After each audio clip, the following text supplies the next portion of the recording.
Okay, ready. And Jane, are you ready? Okay. Well, good morning, everyone. Today is Wednesday, June 21st, 2023, and we'd like to welcome everyone to the board meeting. Commissioner Scar is joining us remotely this morning, so I'm filling in for her as chair. We'll call this meeting to order at 9 a.m. You can join today's board meeting via phone, dial 971-254-3149, conference ID 736-023-979. Audio capabilities are listen only and are offered on a best effort for the public. Our meeting is also live streamed, and you can join us by going online to tctvonline.com and click on live broadcasts. Before we get started, I'd like to remind everyone to mute your phones. You can do this by pressing *6. Please unmute your phone when your agenda item is ready to be discussed. For those joining via computer, please unmute your microphone and turn on your camera when your agenda item is called. All others must remain muted with their cameras turned off. Thank you. Public comment. Those intending to provide public comment to the board may attend in person or email submissions to publiccomments@co.tillamook.or.us. Public comments received by 12 p.m. on Tuesday will be distributed to the board, posted online before the meeting, and become part of the public record. You may also provide public comment virtually by registering ahead of time. To register, please email publiccomments@co.tillamook.or.us by 12 p.m. on the Tuesday prior to the board meeting. Public comments can also be mailed to the Board of Commissioners office at 201 Laurel Avenue, Tillamook, Oregon, 97141. For more information on public comment options, please visit the Board of Commissioners webpage. Deb, do we have anyone in the room signed up for public comments? No, we do not. We do online, though. And we do online. Okay, terrific.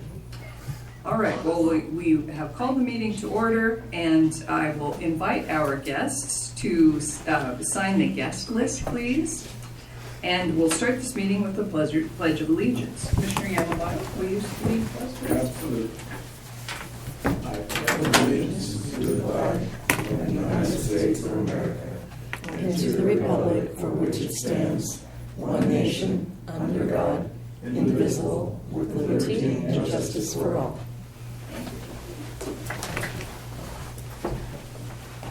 Okay, well, we will jump right in with public comments. So Deb informs me that we have someone online who'd like to give public comment. 2 people. 2 people, okay. There's, Commissioner, there's Barbara Triplett, and then Prehodich, Vicky Prehodich. So Barbara Triplett, you're at the top of my list online. So if you'll unmute yourself and turn on your camera. There you go. Good morning. Good morning, Commissioners. For the record, my name is Barbara Triplett. I'm a Nesquin resident.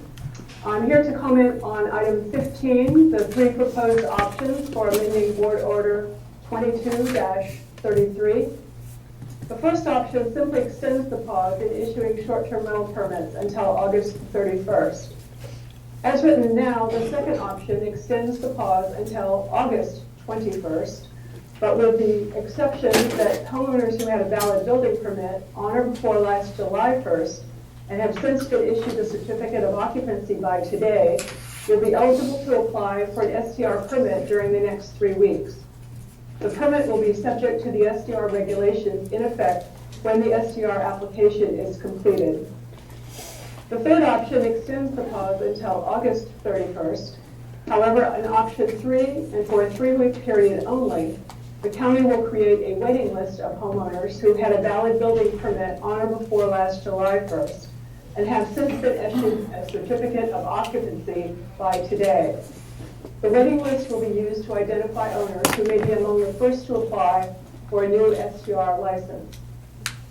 The third option is the only alternative that will accurately identify how many homeowners exist in this special category, home under construction, last July but now complete, and who want to use their home as an STR. To ensure that caps placed on the number of STRs To ensure that caps placed on the number of STRs in each unincorporated jurisdiction are kept in check, I urge you to vote for option 3 and offer these homeowners new STR licenses when available. Ask yourself, How much should someone who didn't have a completed home last July be favored over someone who purchased a home immediately after the pause? Thank you for the opportunity to discuss these issues. May I also suggest that you add times to the deadline dates to avoid confusion and consternation. We don't need any of that. Thank you. Thank you, Barbara. And our second commenting guest is Vicki. Vicki, turn on your camera, please. Tom Oh, hello. Berman. Oh, hi, Tom. Okay. Do you have a camera, Tom? Can you see me? No, we see a green screen. So how do I, what is the star six? Well, no, star 6 is for muting. If you're, are you on a phone or on your computer? Turn camera on. I'm on my computer. Okay. So, Well, I'm sorry. Okay. Apparently you can hear me, but you can't see me. Is that okay? yes, it is okay. Please go ahead. I don't want to delay you. Chair Scar, Vice Chair Bell, Commissioner Yamamoto, I'm Tom Perhadich, a resident of Nesquin, and here on behalf of Save Our Neighborhoods. I'm also speaking item 15. Save Our Neighborhoods continues to support the draft STR ordinance and also supports the extension of the pause so that you and the county can work through the remaining issues that are related to the amended ordinance, including caps. I want to address several important issues that all or several of you raised at your last board meeting on June 14th regarding extending the pause and the meeting that preceded it on June the 13th. First, you each seemed at your last meeting to be considering one additional proposal that is not yet included in the draft ordinance, which affects caps and thus the pause. That is limiting the number of STR licenses to one per individual or entity for all new but not existing license holders. Restricting new applicants to a single STR license has at least 3 advantages. One, it is the one additional regulation tool that you could add that will have the least impact on existing STR licenses because it will not affect or eliminate them. 2, it will likely have some positive impact on decreasing the corporatization and commercialization of licenses by restricting investment opportunities of any one STR investor to one license. 3, it will allow more individuals to obtain STR licenses yet stay within the limits of the license cap in their unincorporated community. We hope you continue to consider this and adopt it as part of the new ordinance. The second issue is density. As you all discussed last time, density west of 101 near the beach continues to be an issue. We understand that it's a difficult issue given the county's decision not to adopt an STR ordinance that eliminates any existing STRs. However, we hope in the next year, while you're also looking at the capped issue, that you continue to discuss this issue and come to some remedy that affects it. And finally, the use it or lose it issue. It is our opinion that there is not enough data to determine how enacting such a rule will affect caps. We believe that this is among the issues to defer to the future as more data becomes available, perhaps in the discussions over the next year. The big picture from our perspective is this. Because of the deliberative democratic process that you all have created, including the multiplicity of public comments, survey results, and other information, you created a condition where we may be able to avoid the internecine battles both north and south of us, where they now have warring factions with one side wanting unlimited regulations of STRs and the other side wanting to either ban or severely restrict them. You come up with something that doesn't please everyone, but it is a reasonable approximation of balance of all of the opinions that have been expressed. Thank you. Thank you, Tom. Okay, we have no further comments. Is that correct, Debbie? That's correct. Thank you. All right. Then we will move on in our agenda. We don't have any non-agenda items today, so we'll move into the legislative administrative agenda. Item 5, is discussion and consideration of an intergovernmental agreement number 250-2325 Tillamook County-000 with the State of Oregon Marine Board to conduct enforcement related to recreational boating. Good morning, Under Sheriff Kelly. Good morning, Commissioners. Morning. Before you today is our extension of our agreement with the State of Oregon through the Marine Board in Tillamook County. This agreement has been around as long as I can remember, and it provides the funding that allows us to have 2 Marine deputies. Marine deputies are unique because their primary focus is on boater safety and boater regulation. Their secondary options are wildlife management and stuff like that, but their main focus is totally safety. We're putting in programs now that the Marine deputies are going to start doing some more boater safety education, radio ads, try and reach out to the schools and be more involved in earlier in when they start boating younger. Life vest safety and so forth. But this agreement is for the next 2 years, and it provides funding and allows us to do that. Terrific. Any questions? Commissioner Scar, do you have any questions? No, I do not. I think voter safety is such an important piece that we have a hand in, and I'm excited that this contract exists and continue to do so. So thank you for that. Thank you. I concur with Commissioner Scar. I went out, this was a year or 2 ago, I guess it was last summer. I went out with the Marine deputies on the Hamlin Bay. And they do work that others in the county don't do.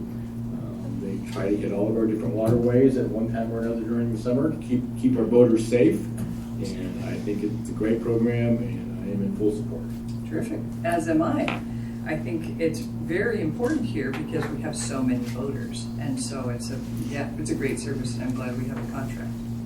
So I think we're ready for a motion. Madam Chair, in consideration of an intergovernmental agreement number 250-2325 Tillamook County 000 with the State of Oregon Marine Board to conduct enforcement related to recreational boating, I would move approval. And I would second. We have a motion and a second. Any further discussion? Hearing none, I'll call for the vote. All those in favor signify by saying aye. Aye. Okay, aye. Motion passes. Thank you, Matt. Thank you, Madam Chair. Okay, we'll move on to item 6 and invite Cheryl Spellman to come up. Discussion concerning property and casualty insurance policy renewals for Tillamook County. We have Cheryl Spellman from Hudson Insurance and Investment Services. Good morning. Good morning, Commissioners. Cheryl, how are you? I'm good. How are you? Well, thank you. Good. Well, thank you for the opportunity to spend a few minutes chatting about your property and casualty insurance renewal. I have a lot to share with you, so I'll just jump right in. First, I want to make sure that you're aware that I have researched the marketplace as I do every year to see if there are other companies out there that are competitive and capable of writing the entire package of P&C insurance for the county. And as has been the same in years past, there are carriers that are capable of writing individual policies or individual lines of coverage, but nobody that will package it all in one. So it doesn't make a lot of sense to move to one of those simply because premiums are almost guaranteed to be higher, and then you're usually paying taxes and fees in addition because they're typically not admitted in the state of Oregon. So CIS continues to be the most viable market for you. They currently work with 98% of Oregon cities and 78% of Oregon counties, so they really are the place to be. They maintain a strong net financial position despite our current economy, and they work with over 20 A-rated reinsurers, specifically Lloyd's of London and Lloyd's syndicates, for anything over and above their $500,000 retention. So all of that being said, inflation has hit everyone hard, as you guys know, and our industry is no different with that. At their, losses in investment earnings, the increased cost of building supplies and labor, changes in the number of catastrophic losses that we're seeing across the nation due to extreme weather patterns, and last but not least, the changes or the increases in jury awards and settlements based on social inflation. All of those things have caused reinsurance rates to skyrocket. And that directly affects, obviously, the rates that CIS is able to pass on to its members. So at their conference in February, they anticipated an overall increase of 16% flat, And that was before any changes in exposure. So additional changes in your liability rating factors, autos, property, things along those lines would all increase it above and beyond that. And the county has had a number of changes over the course of the last year, not the least of which was the increase in your cyber liability that the Risk Management Committee decided on just recently from $250,000 to $1 million limit. And I think we can all agree, obviously, based on the events that are taking place regularly, that that's important. The good news in all of this is that the county has an extremely low loss ratio right now due to your risk management efforts. You have an overall loss ratio of 20%, which is excellent. So because of that, once that was factored in, it actually kept your overall loss, or your overall premium increase rather, to the 16%, despite the additional exposures. And what that translates to is an overall final premium of just over $753,000, which I know is a significant increase over last year. So obviously I looked into what your deductible options are. I'm not going to spend a lot of time talking about the two plans that I don't think would be beneficial. I just do want to mention though that the retro plan we've talked about in the past shows that over the course of the last 10 years, only 4 of those years would have been beneficial, so that's not something to consider.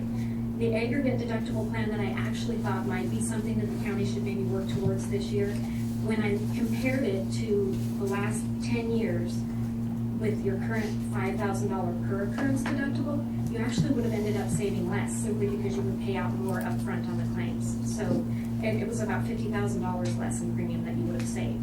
So the one other thing that I did look into was increasing your property deductible, because right now you just have a $5,000 deductible on your general liability and your auto liability. So I looked at increasing your property deductible to $5,000 from the current $1,000, and it's something you can do, but it's not really beneficial from a premium standpoint. It saves about $9,000 for the year is all. And really then it would eliminate any small mobile equipment claims or any claims where you have maybe an auto stolen and there were tools and things in it. Those would all be paid out of pocket then if we increase that deductible. So it didn't really seem like it would benefit you. So it left basically 2 options this year. The first one would be to renew at the 753 plus, I can give you the exact number, on your with a $5,000 general liability and auto liability per occurrence deductible. That you've been on it for 2 years so far, and each year the initial premium has been about $50,000 less than it would have been on a 0 deductible plan that you had previously. And in those 2 years, you've had excellent claims history. You paid out just under $4,000 is all in deductibles on those 2 lines of coverage. So that's excellent. The other option that I think maybe you should consider is potentially increasing that per occurrence deductible to $10,000 versus $5,000. For an entity of your size, it doesn't seem like that's a huge stretch. It lowers your initial premium immediately off the cuff down to $729,000, so it saves about $25,000 up front by doing that. It has the same benefits of the $5,000 deductible. There's no minimum time requirement to stay on it. The only variable is the number of claims that you have in 1 year. But over the last 10 years, the county has had 77 different general liability and auto liability claims. The good news is that only 11 of those have ever had anything paid out on them, and of that 11, only 6 of them met the $5,000 deductible. So you really have had a good loss history on the last 10 years. And by switching to the $10,000 deductible, if you take that same 10-year time period, on the $5,000 deductible, you potentially, had you been on it the full 10 years, would have saved about $330,000 in premium. On the $10,000 deductible, that number increases to $450,000. So it's kind of the sweet spot when I look at the different deductible options. For the county, it's not a huge jump for you on a per claim occurrence basis, but it has the potential to save you in the long run a significant amount of premium. So that would be the option that I would recommend this year, and with that, I'll turn it back over to you for questions. Thank you. Commissioners?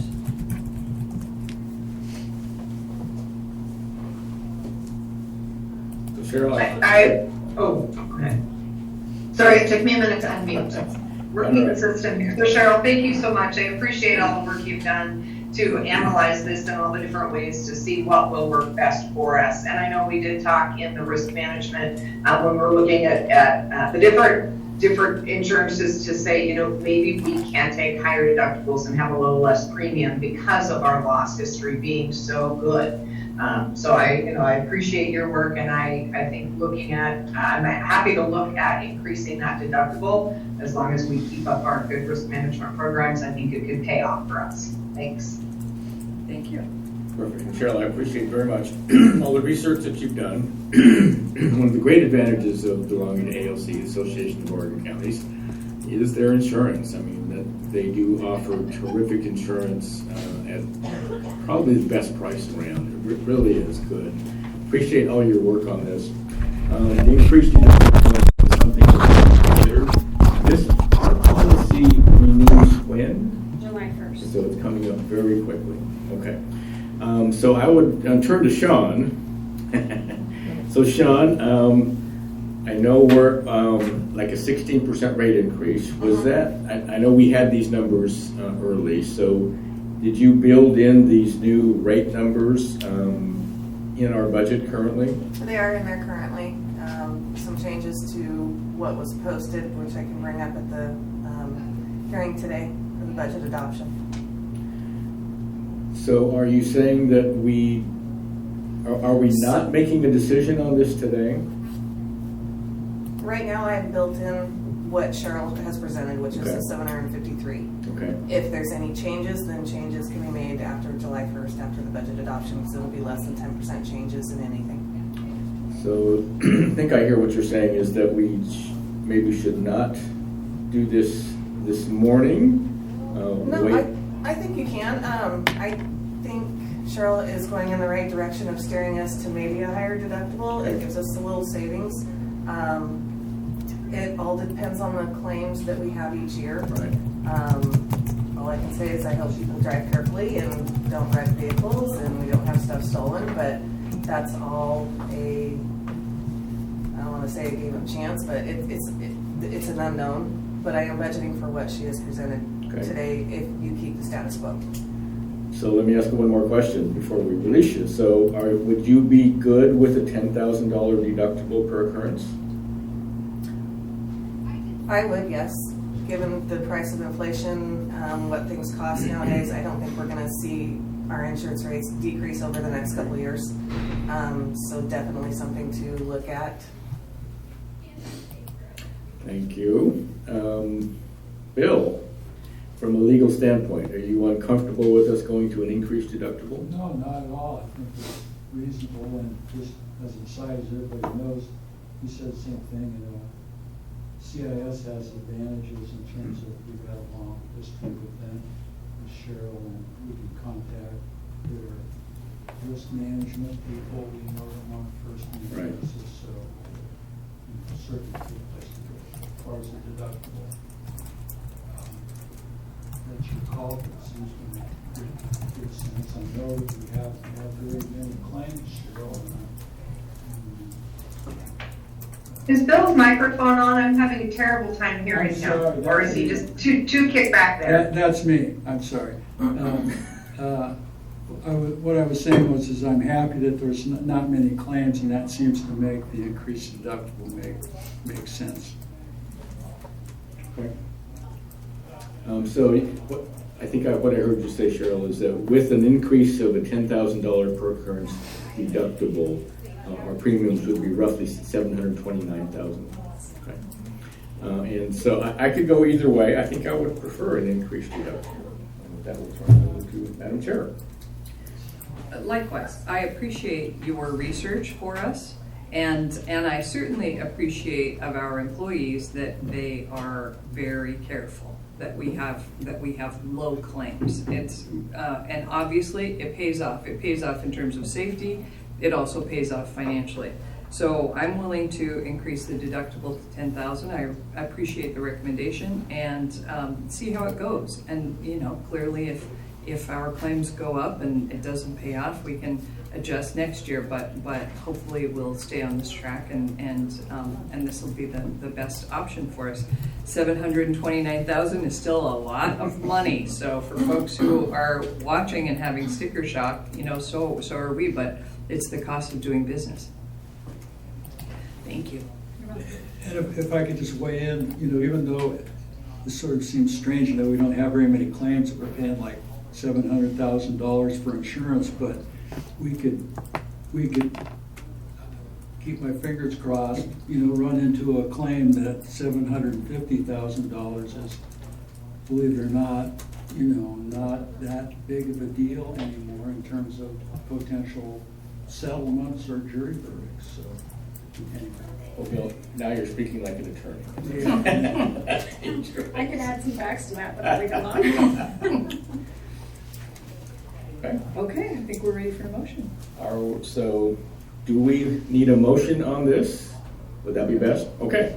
So, Madam Chair, in consideration of property and casualty insurance policy renewals for Tillamook County, as presented by Cheryl Spellman of Hudson Insurance and Investment Services, I think I would agree with increasing our per occurrence deductible to $10,000 with a premium rate of roughly $729,000 on an annual basis. I would second. A motion and a second. Any further discussion? Hearing none, we'll call for the vote. All in favor signify by saying aye. Aye. Aye. Motion passes. Thank you so much. Thank you, Cheryl. Thank you, Commissioners. Next year I want some bitter news now. That's right. That's a tall order. Just kidding. Thank you, Cheryl. Thank you. Okay, moving on to item 7, we'll invite Randy Thorpe up for discussion and consideration of intergovernmental grant agreement number 179949 with the Oregon Health Authority for the transfer of ownership of a Paladin trailer model MMET-24 fully kitted 24-foot trailer from Northwest Medical Foundation of Tillamook, DBA Adventist Health. With us we have Randy Thorpe, Director of Emergency Management. Good morning, Commissioners. Good morning. A little bit of history on this is that the trailer was first obtained by Adventist Health through a grant through the Oregon Health Authority. And with the nature of the grant, they are able to transfer title to that. And the state is 100% behind them, transferring the title. I met with Brenda DeClue there, and we talked about it. I met with the commissioners, and we talked about whether or not the county wanted to take on a decedent trailer, and the decision was yes, that would be appropriate for the county to take that. And of course, it was decided that it got to go to emergency management. So we proceeded forward with that direction on doing that. The trailer did have some warranty work to be done on it, and so we couldn't proceed forward with this type of agreement until all the warranty work was completed, because according to the manufacturer's warranty, it does not transfer with title. So now all the warranty work is done. I met with Jeff Caulfield, who is the representative from OHA, and we looked at it and we decided that yes, it's time to move forward with this agreement. What this will do is that it will put us in the forefront with ownership of the trailer as soon as the agreement is fully executed by both the commission and the state. Adventist Health will transfer the title over to the county. At that time, we'll go ahead and put it on our books as property, and it will be properly insured at that time. But we had to wait until all the agreements are signed before that happens. The other thing too is that because we will own it and we'll have the title, that means that we get to maintain it and do all that other good stuff that we have to do with the trailer. Luckily, it's brand new, so hopefully the maintenance won't be there. We will be responsible to do the preventative maintenance as per manufacturer. And so we'll start doing that. I'll put it on my records system for that maintenance on that. And then again, once we get the title over, we'll get it registered in the county's name. With this, because it came through a grant, it's the same thing. It is a regional asset. We have ownership, but again, if it's needed within our region, then it will allow it to move to a different area. And with that, right now, OHA is developing their MOU. God, a lot of letters, aren't we? Anyway, we'll come up with a good memorandum of understanding that anybody who utilizes it will have to abide by it, which will put in things like who repairs it if it gets damaged. Are they going to carry insurance on it while they've got it? Things like that. So it'll be a fairly good MOU that'll come from the state, then we'll review it and make sure that it meets our needs too as a county. And then once we get that done, we'll have that MOU so anybody that is interested in utilizing the trailer will have to become party of that MOU in the future. So I think it'll work out really well. Last time we utilized one was during COVID, and we had to borrow one from a neighboring county to bring in. So I think it's a good thing for us to have in our little stockpile for things. Again, with this trailer, the question is brought up. Yes, our county health is very much aware of the trailer. They are part of what's going on right now. Just a side note is that I'm meeting with both the hospital, our county health department. Ed Colson is spearheading. We're coming up with a county fatality plan, which will include use of the trailer.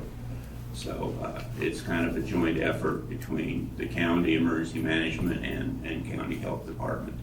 We'll also be bringing in the medical examiner and also Watts Funeral Home too as part of the work on this fatality plan. So, like I say, I think it's a great thing to move forward with, and I'm hoping that the county still feels that it's be a viable asset for us to take over.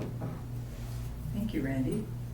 So I'll go to Commissioner Scar first. Thank you, Randy. I appreciate your work on this. I wish we didn't need this, and we hadn't needed one until COVID, and then suddenly we did, and we needed it urgently, and we needed it rapidly. So I think it is a resource that we need to have in our small county. Should we have an additional wave of COVID, should we have some other catastrophic event occur with mass casualty, which ended up with mass fatalities, we would need this. And I think using the opportunity of grant funds to bring it on board is a great way to go. I'm pleased that we will be working with our neighboring counties with an MOU so that this resource can be made available as needed along the coast. So I think that's great. And again, I appreciate the work. I do understand there will be some maintenance costs. That is part of what we say earlier, the cost of doing business, right? As a county, we need to be prepared, and having this trailer, maintaining this trailer is simply a part of that work. So Randy, thank you so much. And I think that we need to move forward with this. Thank you. And I would agree with Commissioner Scar. I do have a few questions. So Randy, is this trailer refrigerated? Oh, yes, it is. It's set up to plug in if we do have power. All that cords and everything are all with it. It also has a generator on the front of it for backup power. And that's one thing that we'll be on monthly testing to make sure that generator is up and running. And before we took ownership, or in the process, I went over and made sure that everything still worked and that everything was up to. So it does have plug-in power, and then it also has a really nice generator on the front of it that's fully enclosed, so you can't really tell that it has a generator. So that kind of is nice for insurance purposes, I guess, to prohibit possible theft. So. And right now it is being stored over at County Road Department. That was going to be my next question. It's going to need to be stored in a secure area. And since Public Works is gated and fenced, I think that's a great idea. How are you proposing to move this trailer around should it be necessary? request a new truck for next year. No, but just kidding. The way to move it, it can be moved by just a regular 3/4 ton or larger pickup. It's got just a regular 2-inch ball hitch on it, so it's not like you have to bring in a big semi or anything to move that. So any vehicle in the county fleet that has a 2-inch ball can move it. With that, right now, Chris Lady's always made the arrangements when it was being moved to do the repairs in that with one of his vehicles. But like I say, any vehicle in the county that has the 2-inch ball can move it. It's a 24-foot trailer. So it's, I think even Commissioner Bell's truck could probably pull it down. There you go. So, but that's all, that's what's gonna be in our plan. That's what we're working on right now, is so we come up and we know how it's gonna be moved and where to go to have it, you know, to find that, to find the resources to have it moved, so it isn't a scratch your head and guess at the last minute. So that'll all be in the fatality plan that we're developing. I'm sure we have vehicles at Public Works and or at the Sheriff's Office that could assist in those types of moves. One thing with that is once it has a product in it, it has to be, we'd end up moving it over to the Sheriff's Office because it needs extensive security and law enforcement security, and the Sheriff's Office is aware of that, I think, Matt. And so that's, you know, once it, like I say, it has, It's in use. it's in use, there we go, then we would move it there for long-term use. So I do remember when COVID hit and we needed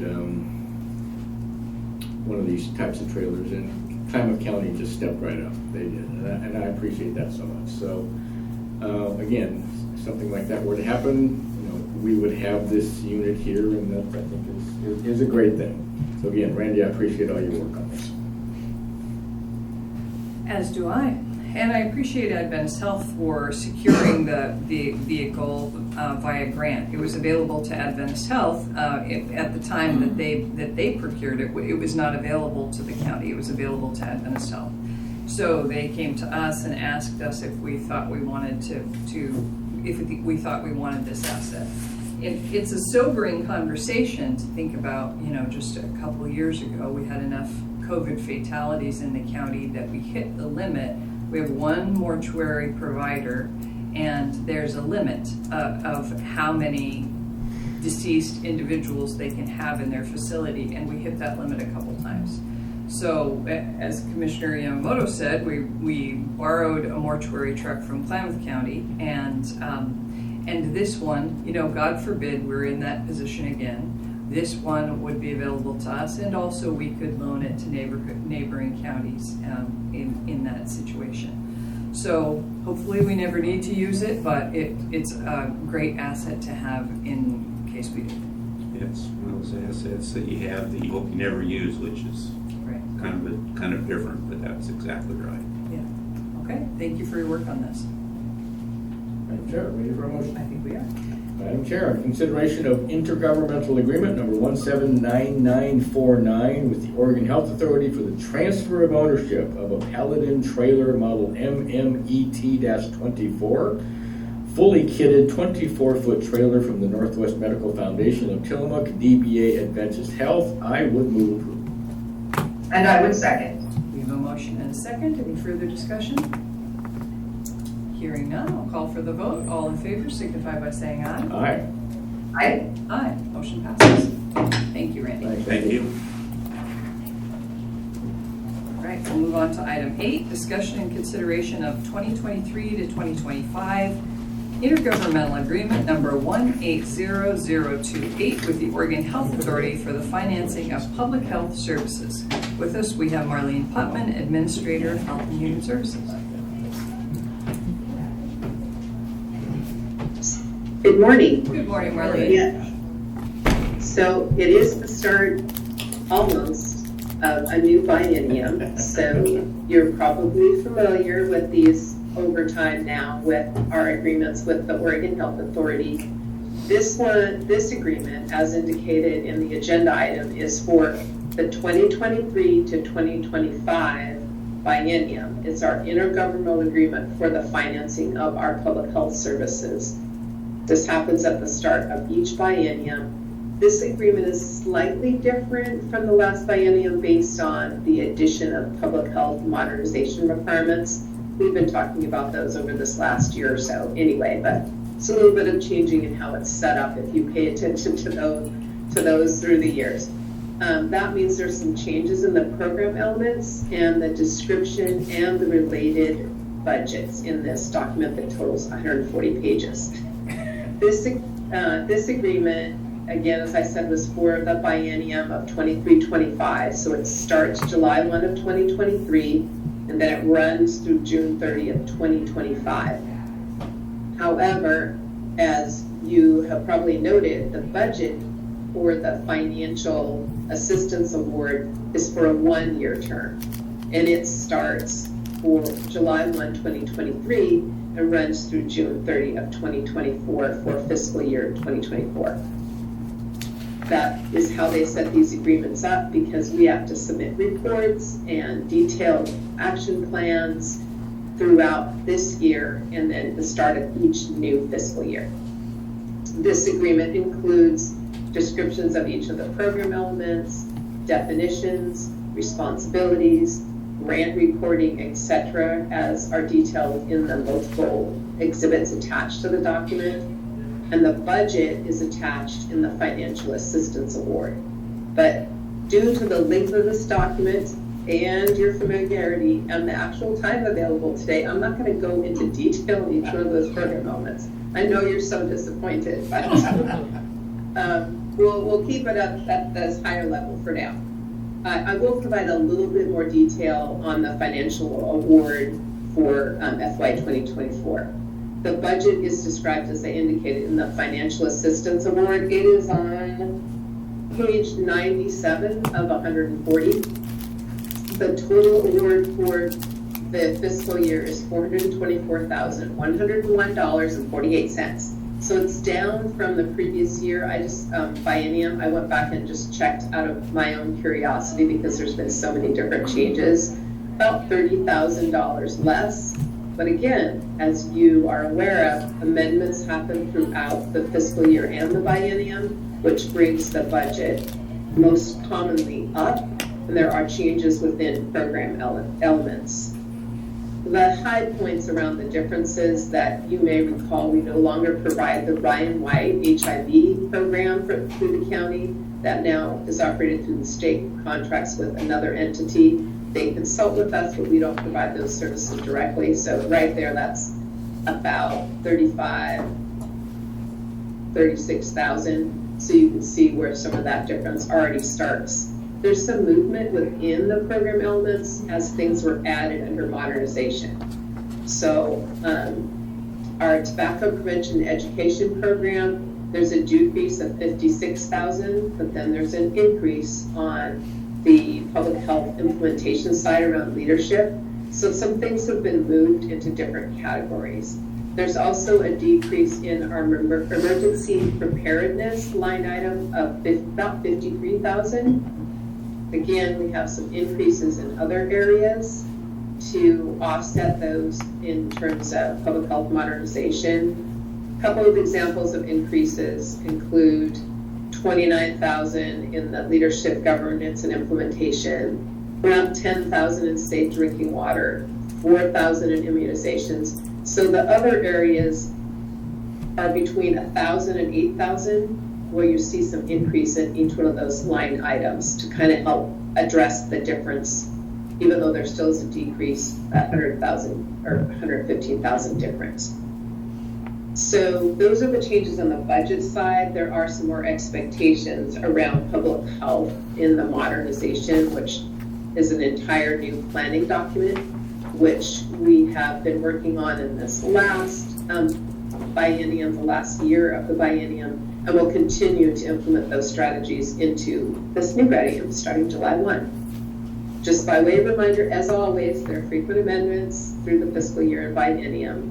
And this document has been reviewed by legal counsel in advance of the meeting, but I'm sure you can speak to that if there are any other questions from me or from legal counsel. And that's the overview of this large document. Thank you, Marlene. Commissioners? Thank you, Marlene. Yeah, this is obviously a huge document. And I guess my question for you is, there's a bit of movement in it. Things have moved from one category to another. Is there anything that's going to affect our ability to maintain staffing as it exists today based on areas of expertise and how money is being moved throughout this document? Not because of the changes in the document. It's just a challenge to fill some of these positions that require some education and skill in public health and community planning kind of work, not to be confused with community development kind of planning, but community engagement, community response, looking at community issues and developing action plans to address those. So that's the challenge. But the finances that we have allocated are based on what we project based on this and the funding that we have for each program element. So we adjust as we need to. We have multiple vacancies now. Expect that we'll have some vacancies in the coming year as well. But we're trying to allocate and spend the funds that have been provided to us for public health based on the resources available to fill those needs. Perfect, thank you. So our current staffing will stay, and hopefully we will add to it based on what's needed in here, but the changes of funds don't indicate any other issues. So great. I don't think so. Okay, and we will look forward to the many amendments that come with this, and can't wait to see what the state prioritizes in the coming year to add funding. So thank you. Thank you. Yes, Marlene, we appreciate all your work that you do, and we'll have to forgive you for this 1.5-inch tall document here, considering this is the beginning of a new biennium for the health department and your financing. So I'm going to say right up front, I have not read this document, although I know many people have. Bill Sargent, I'm sure, Marlene, you've gone through this document, but I am in full support here. You're doing a great job with the health department, so please keep up the hard work that you're doing. Thank you. I concur. Thank you, Marlene, for your leadership of this department and the fabulous services that that Health and Human Services provides. I'm grateful for the funding, and the funding wouldn't be possible without the leadership to procure this funding and go through all of the hoops that you have to go through to get federal funding, including reading this 140-page contract. So thank you for that, and I'm grateful that we're able to get this money in order to provide services to local people. Ready for a motion? I am. Madam Chair, consideration of a 2023-2025 intergovernmental agreement number 180028 with the Oregon Health Authority for the financing of public health services. I would move approval. And I would second. We have a motion and a second. Any further discussion? Hearing none, I'll call for the vote. All those in favor signify by saying aye. Aye. Aye. Aye. Motion passes. Thank you, Marlene. Thanks, Thank Marlene. you. Moving on to item 9, discussion and consideration of a professional service agreement with OTAC Inc. for design and construction engineering services for the Yellow Fir Bridge 57C30 replacement project. With us, we have Chris Lady, Director of Public Works. Good morning, Commissioners. Yellow Fir Bridge is located in my background. This is a 19-foot bridge. It is less than 20 feet, so it's not eligible for funding from, it is not considered a bridge in the National Bridge Inventory System. It is not a fish barrier, as it's not a culvert, so it's not eligible for funds from any of the fish people such as NOAA, U.S. Fish and Wildlife Service, etc. So fundamentally, there is no money to do work with this. The current grant projects out there does provide some money for this. It is a nationwide competition. It is one of the couple of things that hang up the award of contracts is clearance of right-of-way in environmental. To do that, you need to go through a design. So Tillamook County Public Works will be funding the engineering component of that, setting us up for a grant from USDOT to replace the bridge. We went out for a request for proposals. We received 4 proposals from different consultants, one of which was deemed non-responsive. The review committee identified one through negotiations with OTAC Inc. They've done other bridge design for us. We settled on a total design cost for $320,000 and $320,042 for the design work. It's approximately 100 grand less than it would be if it was contracted through ODOT. So we recommend approval or request approval for the design, the professional services agreement to design the bridge with OTAC Inc. for the dollar amount previously stated. Thank you, Chris. Commissioner Scar. I think that sounds great. I know that bridges are a huge issue for us. We have lots of them, and we need to keep them all in working order, and we need to make sure fish passage is protected, which is why we go bridges, not culverts. And there's a lot that goes into this work. I'm learning a ton, right? I'm almost 3 years in. I finally get it all. So yeah, Chris, I appreciate the work you've done to come up with it. Sounds like a less costly option than ODOT's design with a firm that you're comfortable with and has worked with us before. So I am in support. Thanks. Thank you. Yeah, Chris, $320,000 for design of a 19-foot bridge. I mean, it's a lot of money, but that just points up the fact of why our road department is having such a difficult time with the money that we're able to provide them and the cost of these types of items, bridges. And again, Chris, you're the one that told me that Tillamook County has a bridge for every 2.8 miles, 3.2 miles? 2.8 miles, that's correct. I mean, that the county manages. That the county manages. And that's just an incredible number of bridges in Tillamook County. It really is. Can I ask so is there a problem currently with the Yellowford Bridge? So the Yellowford Bridge, we declared an emergency on a number of bridges a year or so back. This bridge became load posted. It's a 19-foot bridge. The cones behind me, we have one of the beams that hold up that bridge is in poor shape. So the cones behind me make sure that the vehicles don't travel across that beam.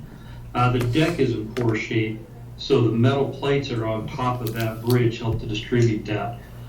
This is not eligible for ODOT participation. It's purely 100% county. The likely bridge that will replace this 19-foot bridge will be 50 to 60 foot length.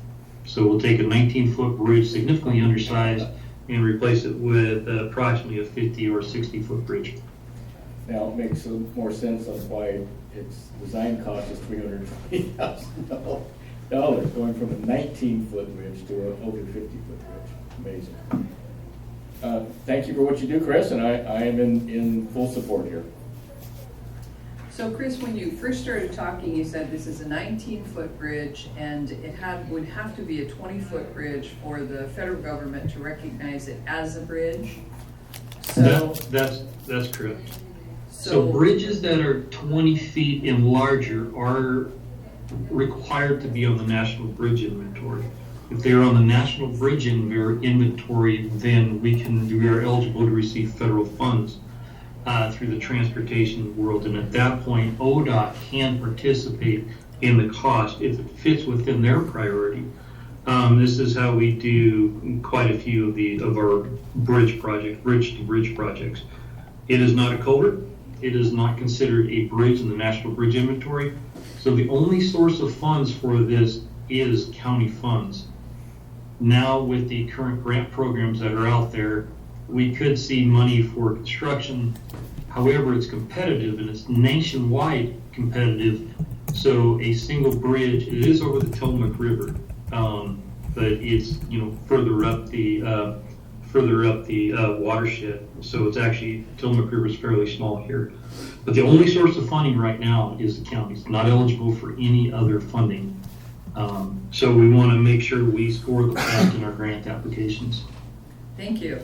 I appreciate that. I do understand that we're responsible for it this time. But after it becomes a 50 or 60 foot bridge, will it be added to the federal bridge inventory?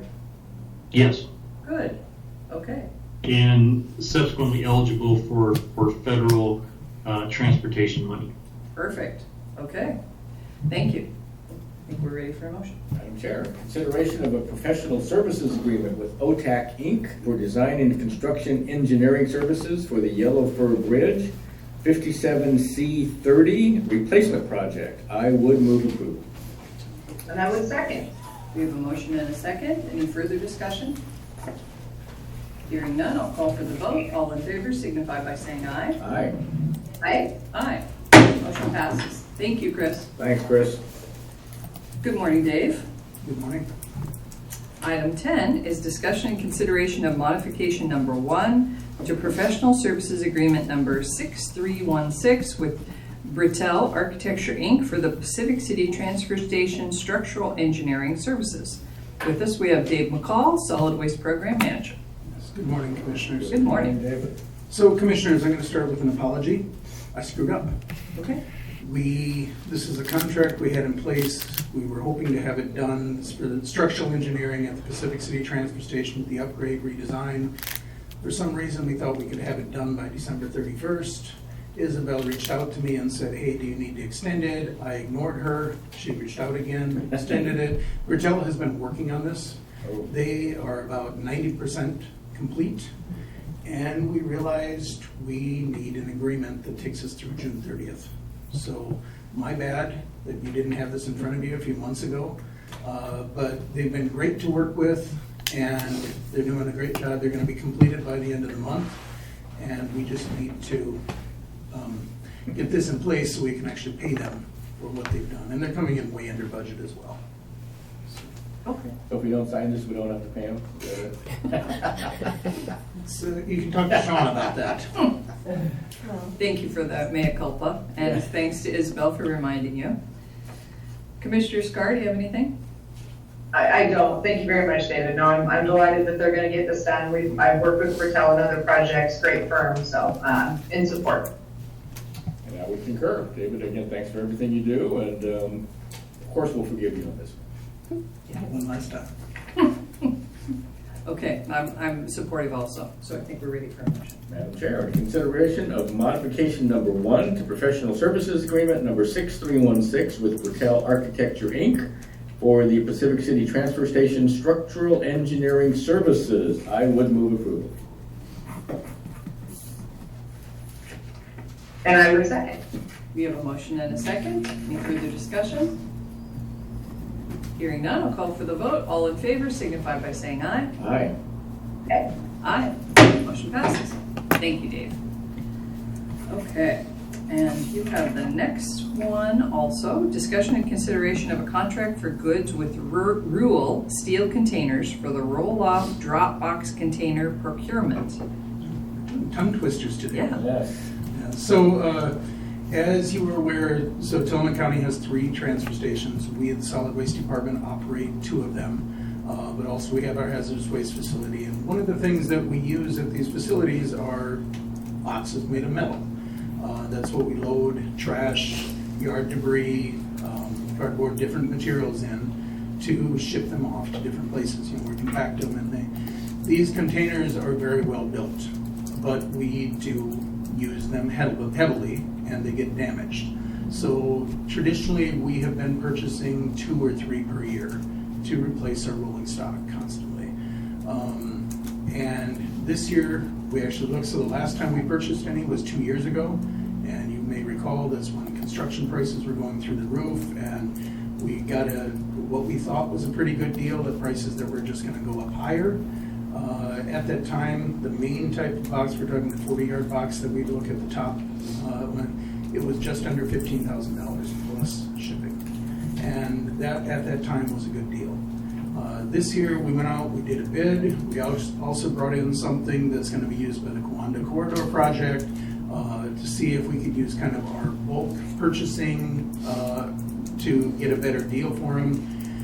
The bid that we have in front of you in this contract today actually came in at just under $10,000. So almost $5,000 cheaper than it was 2 years ago. Even though most costs are going up, steel has gone down. So we would like to take advantage of this. get 5 of these boxes now that we're using, plus the one for the Quanda Corridor project, and a couple other smaller ones that we got. So that's what you have in front of you today. We did an RFP, got these bids in. They're very good prices, and I would request that you approve this contract. Terrific, thank you. That's exciting to have the price go down. That's exciting, it seems rare, so. Almost unheard of. Yeah, I'm fully supportive. Commissioner Yamamoto? As am I. So David, I know we're getting a great price, so you want to get these on the books, and I understand that, but you do have uses for these boxes, correct? Oh, yeah. Perfect. Thank you so much. And Commissioner Scar? But just a quick question. I was looking at, I think I'm on page 8 of 10, and it looked like the bid said for 140 cubic yard container, it was $52,000, and then it's handwritten $10,040. Could you just explain to me? So this was, yeah, so when we put the RFP out, we put a moving thing. I thought they were going to be much more expensive and we wouldn't have enough money. So we put in between 3 and 5 units. So the bid that they gave was $10,040 per container. And when the contract was put together, what contracting staff, Isabel and Rachel, decided to do was type in that. So for 5, that's what it means, $52,000. For the next one, it's 1, so that's why that's the same number. When you get down to the freight and shipping line, it's the same thing. So the bid is $2,025 per shipment, and we have 3 shipments. That's why it's typed in $6,075. That's the way we put the math together to make it work to get this total. Okay, thank you. No, I'm equally excited that it's cheaper than we thought it would be and cheaper than 2 years ago, because nothing else in the world is cheaper than it was 2 years ago. So good job and support. You're ready for a motion? Madam Chair, consideration of a contract for goods with Rural Steel Containers for the roll-off drop box container procurement. I would move approval. And I would second. We have a motion and a second. Any further discussion? Hearing none, I'll call for the vote. All in favor signify by saying aye. Aye. Aye. Aye. Motion passes. Thank you, David. Thank you, David. Item 12 is discussion and consideration of change order number 2 to contract number 6276, contract for goods with Heartwood Biomass for the Firewood Project. With us, we have Melissa Rondo from Tillamook County Parks. Good morning. Good morning. Good morning. I just realized my mic was muted. I do apologize. So hopefully this is an easy one for you. Over the last couple of years, we've created a really good partnership with our firewood vendor, Heartwood Biomass. We would love to continue doing business with them. They do provide an excellent product to our campers, and they work really, really hard to meet our needs and work with us in our schedules. So in front of you today, I have change order number 2 to existing contract 6276, contract for goods between Tillamook County and Heartwood Biomass. And I'm seeking to extend the contract time-wise to expire now on June 30th of next year, 2024, and to increase the amount of the contract by $30,000 from $50,000 to $80,000. Heartwood has not increased their price with us the entire time we've had this contract. So we feel it's a very fair vendor, and we would love to continue doing business with them. Thank you. Are we increasing the price because we're increasing the amount of firewood we're selling in the campground? No, the price is increasing because we agree to a certain amount that we spend for the contract, and the total cost is the amount spent for the life of the contract. So the change orders, it needs to equal what we spent over time. Okay, all right. And not specific to this contract, but to the idea of campfires, how do you gauge or plan for when campfires will be prohibited, or if they will be? That's actually not a decision we make. The ban goes into effect by fire marshal. Typically will let us know when we absolutely need to shut it down. But for the most part, during the fire season, we are allowed to have warming fires. And most people are super good about maintaining a small burn. They worry as much about fires as we all do. Great, thank you. Yeah. Commissioners, do you have questions, comments? Commissioner Scott? I do not, thank you, this looks great. I think it's wonderful when you find a company that is good to work with, and you can just keep right on doing that, so I would support it. Now we concur. Why get off something that's working well for you? Terrific. Perfect. Thank you. I think we're ready for a motion. Madam Chair, consideration of change order number 2 to contract number 6276, contract for goods with Heartwood Biomass for the firewood project. I would move to approve. And I would second. We have a motion and a second. Any further discussion? Hearing none, I'll call for the vote. All in favor signify by saying aye. Aye. Aye. Aye. Motion passes. Thank you, Melissa. Thank you. Have a nice day. You too. Okay, item 13, we'll invite Jody Wilson to come up. It's discussion and consideration of amendment number 1 to agreement number 6403 with ADP for Workforce Now services. With us, we have Jody Wilson, the Director of Human Services. Good morning. How are you? Good morning. The addition for the ADP contract is a modernization of our HRIS system. So we use it for our personnel actions, our employee data. It also integrates with payroll. About 2 years ago, the Treasury did a wonderful job on setting up the payroll side of ADP. In absence of project leader in HR, there's lots of modules that we're not fully taking advantage of. So if you've ever had to sign those PAFs that are routed, the personnel actions, the performance evals, even our pay plan is managed in paper. Those pay tables can all go into ADP. The purpose of this is to have the consulting expertise so we can partner with the Treasury, prioritize what is going to be most helpful first, and then work through those processes. It could be just something simple as doing a data audit to make sure that we have accurate employee recognition dates, which employees are in which union. But then some of these could be greater. It could be rolling out to managers, for example, automating the manager self-service dashboard so you can see when your employees' reviews are due, or even being able to do those reviews online. So this is just really the technical side before we start sitting down with the Treasury and finding those projects that are most important. But we do have a powerful tool in that system, and Excel spreadsheets are something that have served us well. But moving away from those where we do have the same reports, we're no longer working in a silo. Often those reports are used across the county in many different areas. We just want to make sure that we're fully using the resources that we have in ADP. Terrific, thank you. Commissioner Scar, comments or questions? I want to thank Jody for this work. I am very excited to have us move into sort of the 21st century, right, where we're really using our systems of data collection, data tracking, data sharing at the best possible level.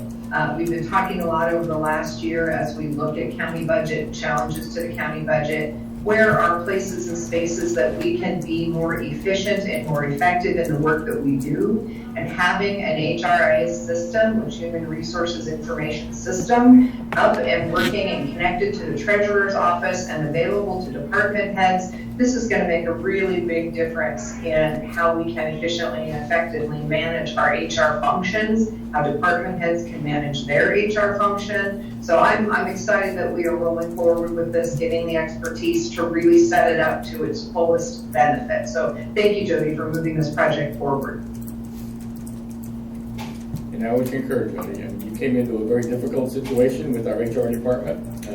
You've been doing just a great job. You really have.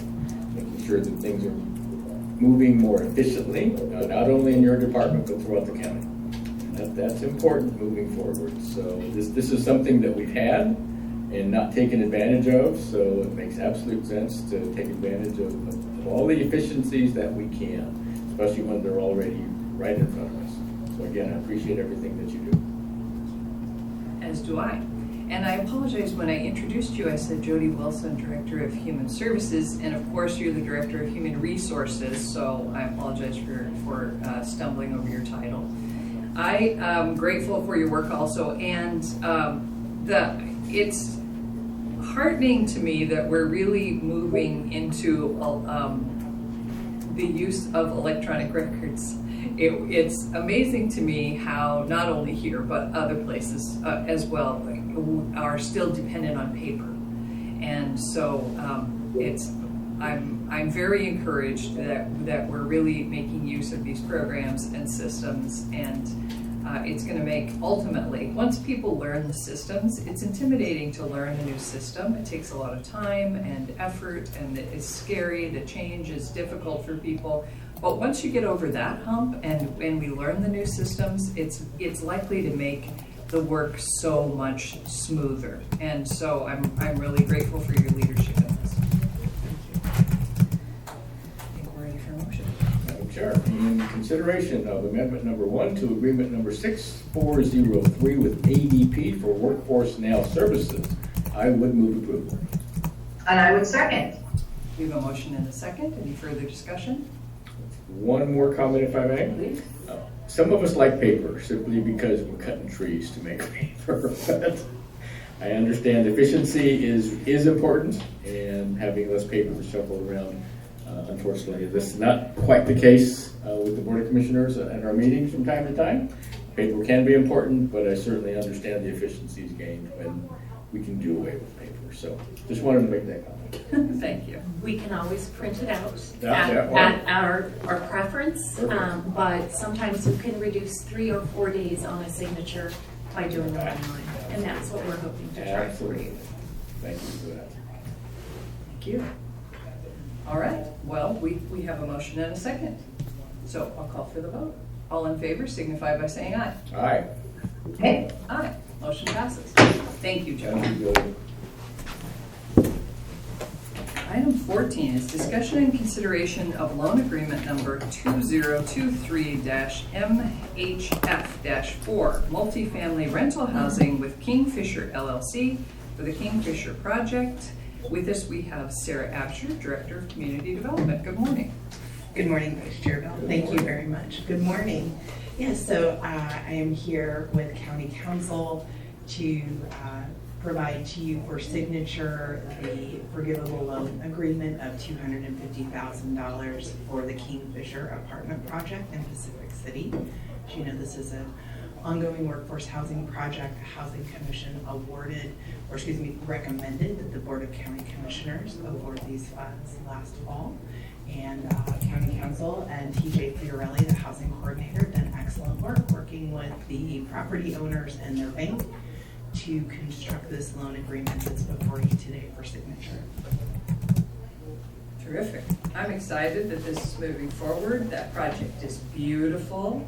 It's great that there's going to be new workforce housing in Pacific City. I would like to live in those apartments right on the river. So I think it's wonderful, and I'm grateful to the owners for, I don't know if they're online, but I'm grateful to the owners for their investment in the community. This is a long-standing and expensive investment, and so I'm very grateful.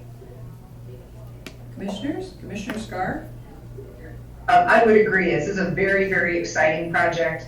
Kevin and Katie have been working on this for years. I was chatting with Kevin about this project when I was in my previous job at CARE, as he just initially reached out and said, tell me what's happening with housing. I can't find housing for my employees. And he jumped in, they jumped in with both feet to just say, we will figure this out. And it's been a very, very challenging project. It has been referred to LUBA and back. It's been very complicated. It has proven how hard it really is to build workforce housing in Sonoma County, particularly in our unincorporated communities where it's very, very needed. So I appreciate their hard work, their persistence in bringing this to fruition. And I'm pleased that our housing grants is able to be a part of their financial stack that will make it happen. So great thanks to them for their hard work. And thank you, Sarah. I agree with both the other commissioners. Listening to this board over many years, we've always said that housing, especially workforce housing, is one of our most difficult struggles in this county. And in the past couple of years, I must say that this county has come a long ways. We have really developed quite unique workforce housing. As mentioned by both commissioners, this is never an easy proposition. It is not. Not when you're dealing with floodplains and height restrictions and land use issues. This project, I got to watch this project being built. I can see it from my front windows. Unfortunately, it's blocking part of my view now with the turnaround, but be that as it may, that's okay. This is a terrific project, especially for South County. I know they've got a waiting list of people that and I know it's getting very close to completing construction. So this is a great project. I can't wait for it to be open. I know there are people on the waiting list that can't wait till this is open. Again, I'm in full support of this. And this is, again, one of the reasons that these types of projects are available to local contractors, because the county has taken it upon itself to assist in many, many different ways. And this is one of them. So again, I appreciate all of your work on this, and I am in full support. Terrific. I think we're ready for a motion. Madam Chair, in consideration of loan agreement number 2023-MHF-4, multifamily rental housing with Kingfisher LLC for the Kingfisher project, I would move approval. And I would second. We have a motion and a second. Any further discussion? Hearing none, I'll call for the vote. All in favor signify by saying aye. Aye. Aye. Aye. Motion passes. Thank you, Sarah. We have you for the next item as well. Discussion and consideration of amending board order number 22-033 in the matter of extending the temporary suspension of the processing and issuance of new short-term rental permits in unincorporated Tillamook County. Thank you. Joining me online is Councilor Dan Kearns, who has been assisting the county through the short-term rental ordinance amendment process, and then also County Counsel Bill Sargent. At the board's request following the meeting last Wednesday, working with both Mr. Kearns and Mr. Sargent, we have before you 3 proposed ordinances that would ultimately extend the pause for 60 days at the Department of Community Development's request as we continue to finalize and prepare for adoption of the ordinance amendments to Ordinance 84 and then reopen the short-term rental program to new license applications. And so we are happy to briefly walk you through each of these order options if you would prefer. Okay, and then Mr. Kearns and I are both available to answer any questions that you may have. Order number 1 in and of itself just extends the pause an additional 60 days. The way board order 22-033 currently reads is that unless board action is taken, the pause will automatically expire on July 1st, 2023. Board order proposal number 2 also extends the pause for an additional 60 days, but that starts today if this is the order the board chooses to sign. And that 60 days would then terminate on August 21st, 2023.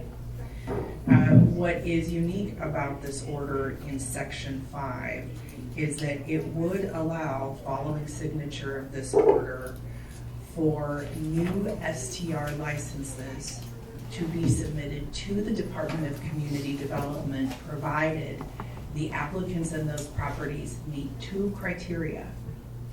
The first one is that they had a valid building permit and were under construction on July 1st, 2022, and that as of today, just a moment, sorry to interrupt you, but we have some online noise.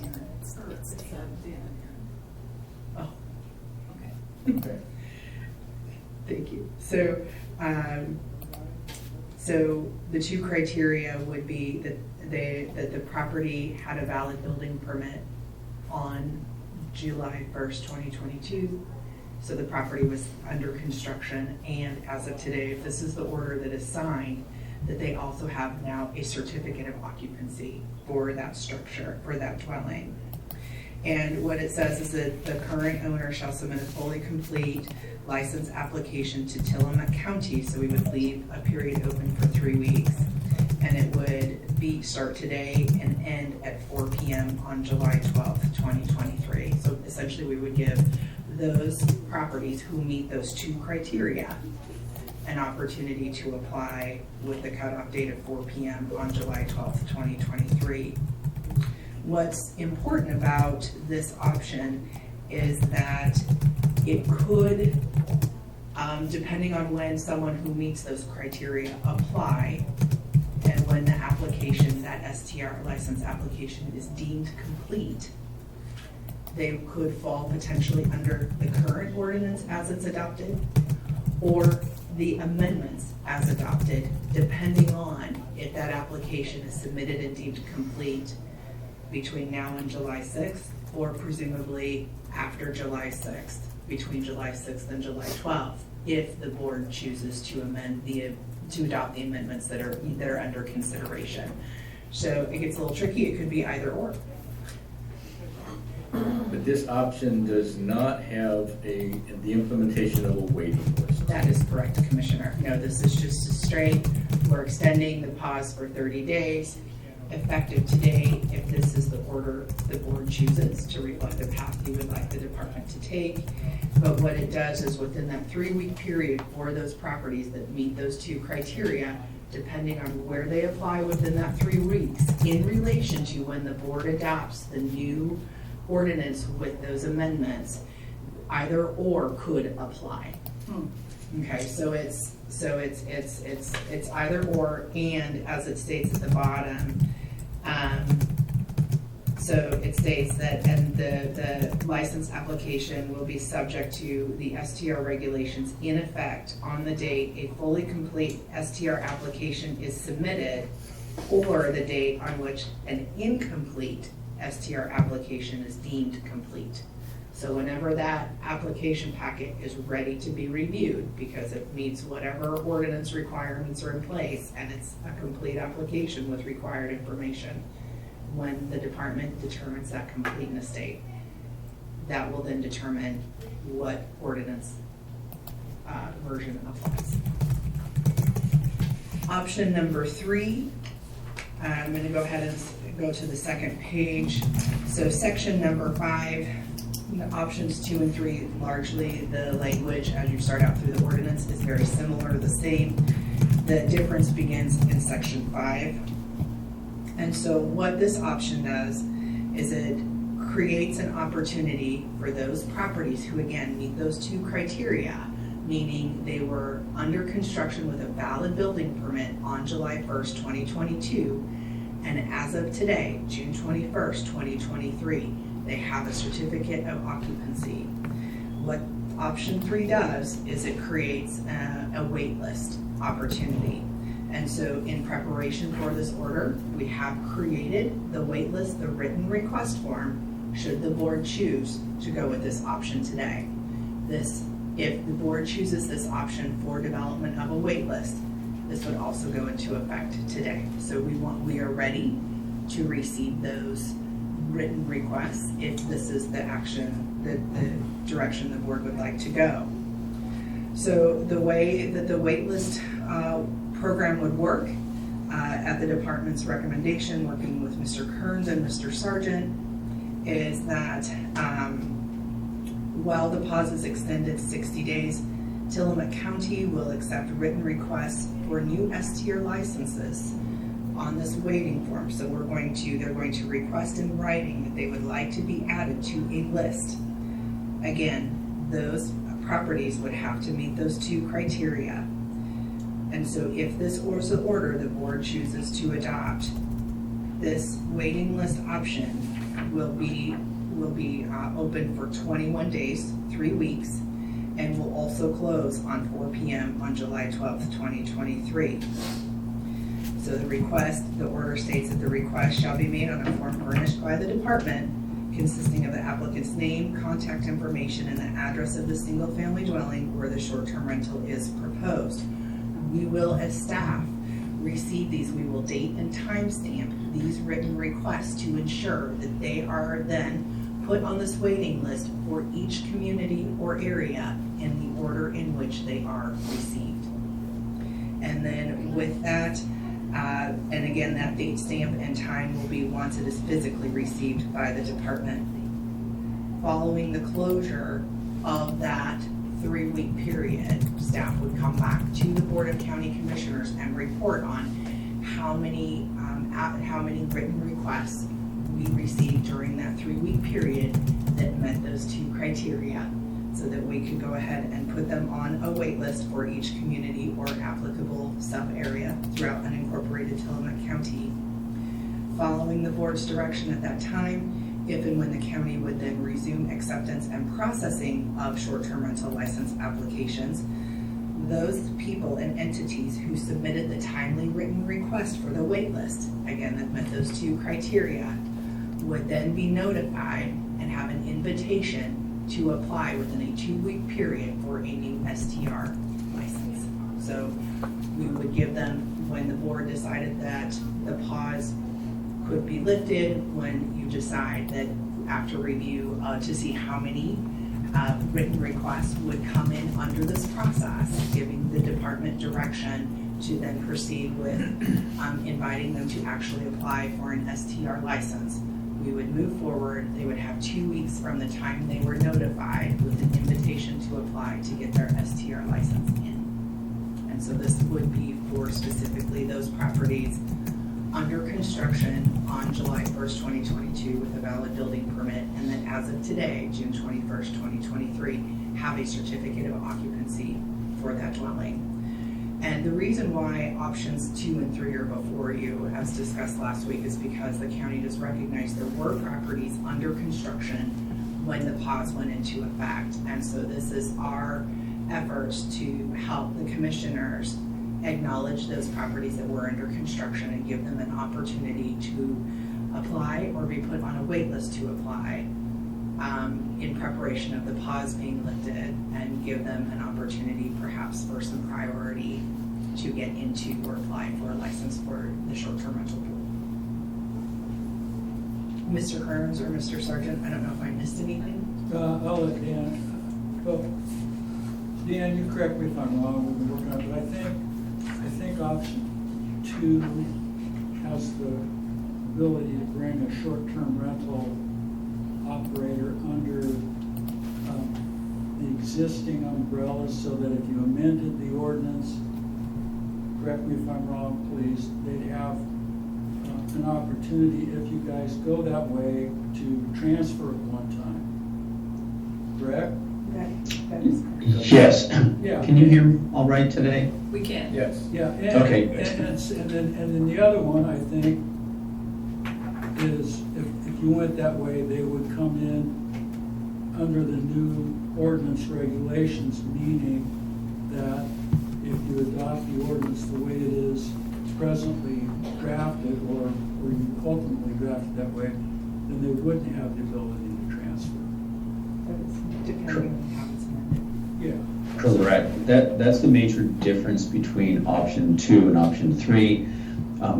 Also, from my perspective, and I look at it from kind of an administrative perspective, one advantage of option 2 is if and when you adopt a new set of regulations potentially with caps, you'll know at that point in time the current pool size for each of the 14 unincorporated communities.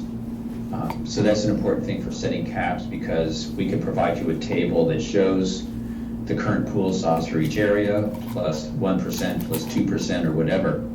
With option 3, the pool size is its current level, and these in construction people would have to come in under whatever cap you adopt for each of those rural communities. And if I may, Vice Chair Bell, I would offer to, with option number 3, with the creation of the wait list, that is so prior to establishing those caps, which would be done as a separate board order with the adoption of amendments, we would have an opportunity to accurately assess what exactly those cap percentages may or should look like, because we do have a wait list that allows us to account for those properties that were under construction and then consider and recommend caps appropriate to those properties under construction and then any others who may be waiting to come into the program or have a desire to come into the program that either didn't meet the escrow exemptions when the pause was first enacted, or the construction, the properties that were under construction when the pause was enacted.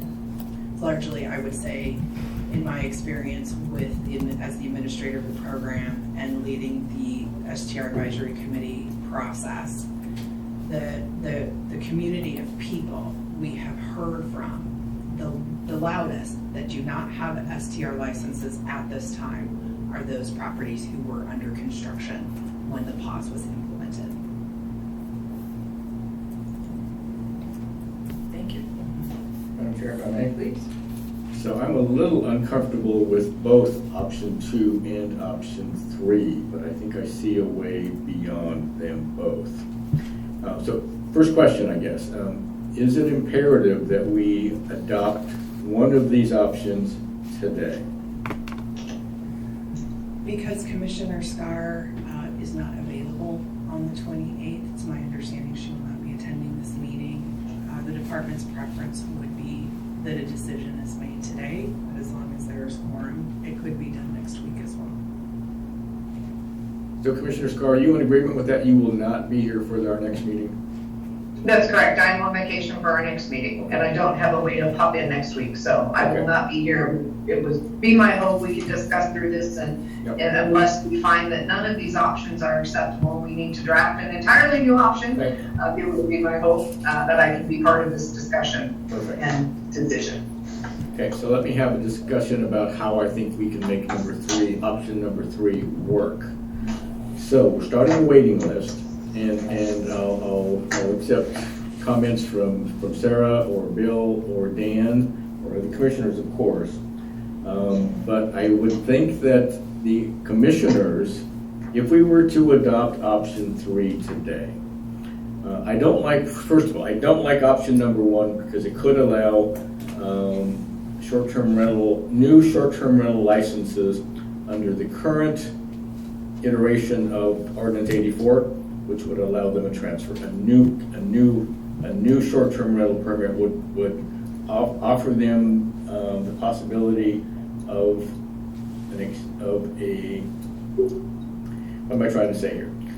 a transfer should they sell.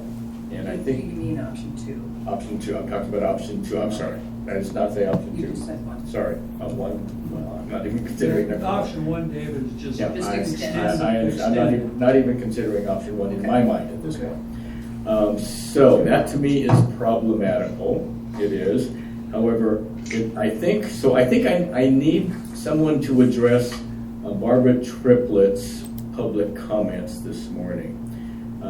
I think she was saying that she prefers option 3, too many options, option 3, because it would possibly not allow all of those that meet the two conditions, having a building permit prior to July 1st, 2022, and currently, as of today, would have an occupancy certificate.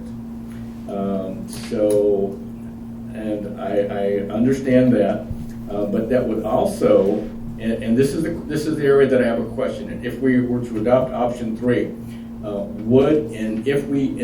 if we indeed put certain caps on communities, then it's possible that all of those that currently have an occupancy permit would not be eligible for a license until additional space came on, should we enact caps.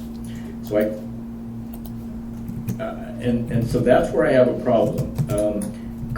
If we adopt option 3, could the Board of Commissioners at the time we're ready to allow those that already have a building permit and an occupancy permit, even though we set caps, could we allow all of those that meet those requirements to be added to the short-term rental licensing list? and allow them to get a license when we lift this whole thing. So Commissioner, if I may, can I repeat that in my own words, just to make Please do. sure I'm Please do. tracking Please you do. correctly? Okay, so what I'm hearing is that we would still have the wait list so that we could anticipate how many new licenses the county, applications the county could receive for those properties that meet those two criteria.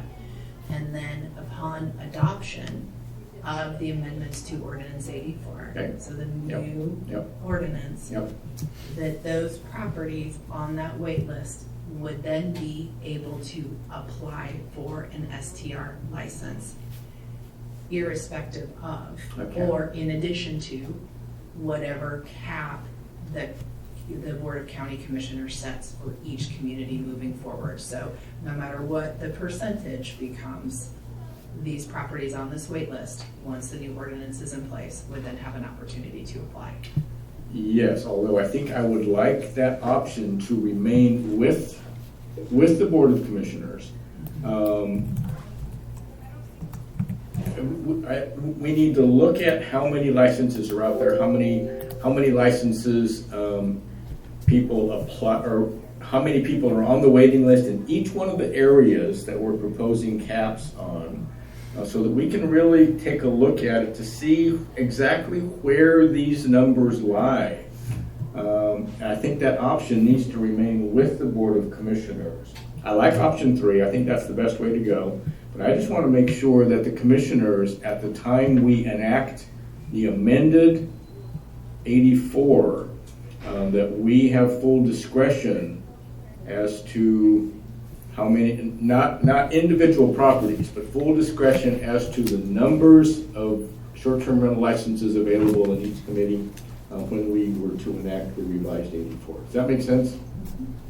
And is that possible? Bill, Dan? I'll leave that one to Dan. But I think maybe, David, maybe I'm missing something. You're not saying, at least I don't think you're saying, that you want those people who meet those parameters to be able to get a license one way or another?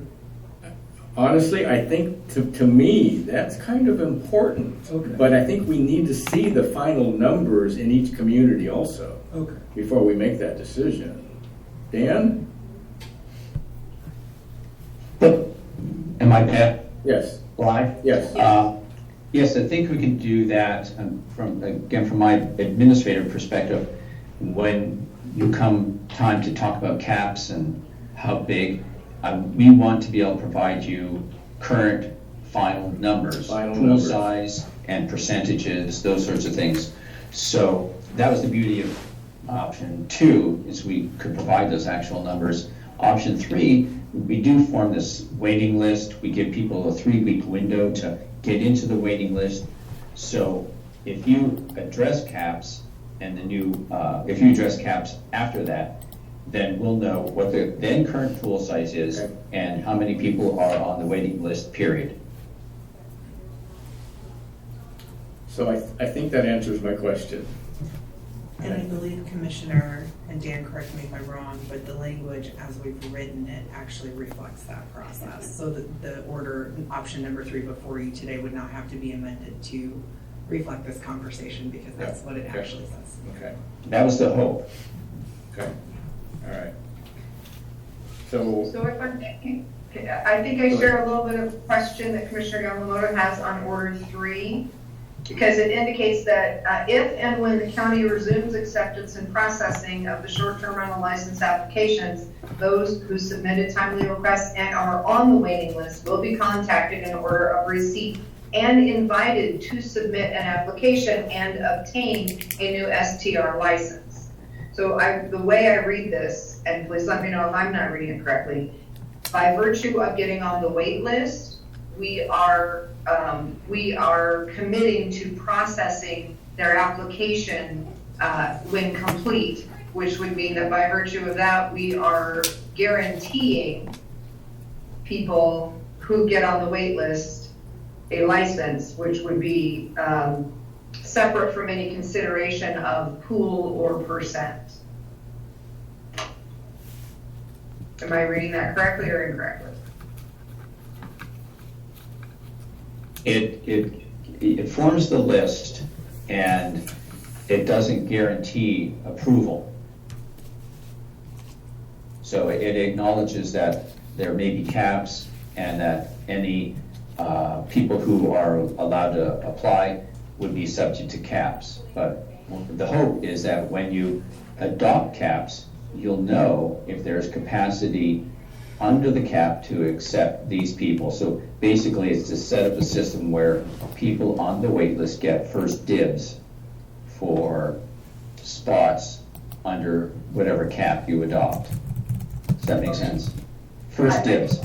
The concept makes total sense. The language, I don't see that. So perhaps it's because I'm not an attorney. But yes, something that says that we will process their application, and I don't see. So can you point out to me in that order where it gives us the flexibility that Commissioner Yamamoto is talking about to determine caps and based on pool size before we guarantee processing the application?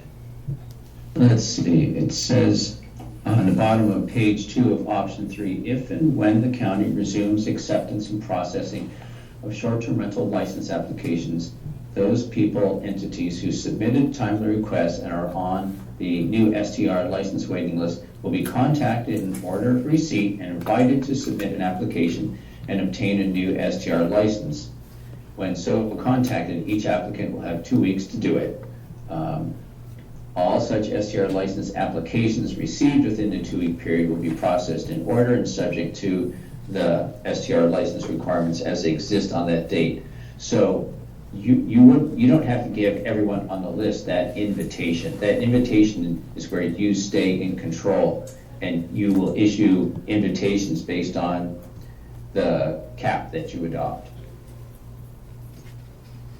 So the sentence says, when so contacted, each applicant will have 2 weeks. So that's and the sentence before that says, those who have submitted timely requests and are on the new STR license waiting list will be contacted in order of receipt and invited to submit an application.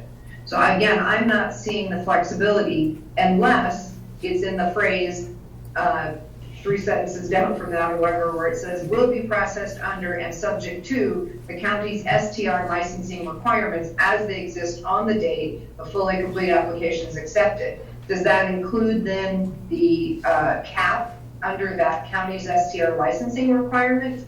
Because again, I'm just not seeing where the cap applies. Right. We could make it more clear, make it expressly. So it says new STR license waiting list will be contacted in order of receipt and invited to submit an application and obtain a new STR license as capacity becomes available under any adopted cap. Something like that would make clear your point, I think, Commissioner Scar. So it would be that sentence that. Yeah, I don't see it in what's written currently. Right, it's not, but to make it more clear, it's that sentence that is on the cut between page 2 and 3. It will be. So we would add to it, so long as there is capacity on the STR license capacity based on the cap adopted by the board, something like that. Well, Commissioner, does that make it clearer to you as well? I mean, it leaves it in our ability to determine the number that we want to have in there, given because I do want to know this pool size. I want the wait list because I want to know the pool size, right? There's anywhere between 300 permits issued and maybe 15 that are really interested, but we just don't know what it is. So I do want to know that. And I do want to be able to, as Commissioner Yamamoto indicated, factor that into the decision of whether I'm doing a 1% cap or a 2% cap, because maybe, I want to figure that balance out. So if you add that part related to per available space under adopted cap, does that give us, because we're still adopting the cap, we could still say we're going to do a 1.5% cap because, oh my goodness, there are 30 of these. Yep.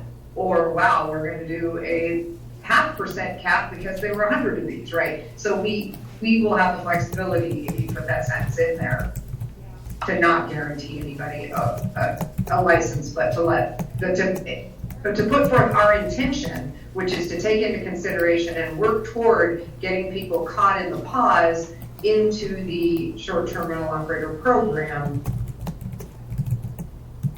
Right. So your gatekeeper opportunity is giving the invitation to people on the list to apply, and you would do so subject to there being available capacity. So again, basically, the people on the list would have first dibs for additional capacity you would allow. I just think we need to keep it simpler than that and just put in there something to the effect that when we're talking about the STR waiting list, it says will be contacted. And so I think we just need to put something in there about at the ultimate discretion of the Board of Commissioners or something like just very simple language. We don't need to state why we feel this just needs to be at the discretion of the Board of Commissioners.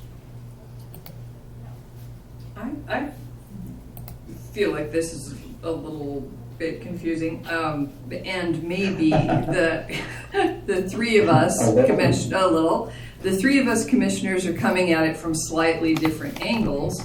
My angle is that we have heard loud and clear from people that they have asked us for the opportunity to apply for short-term rental licenses if they had a building permit, if they were in the process of construction.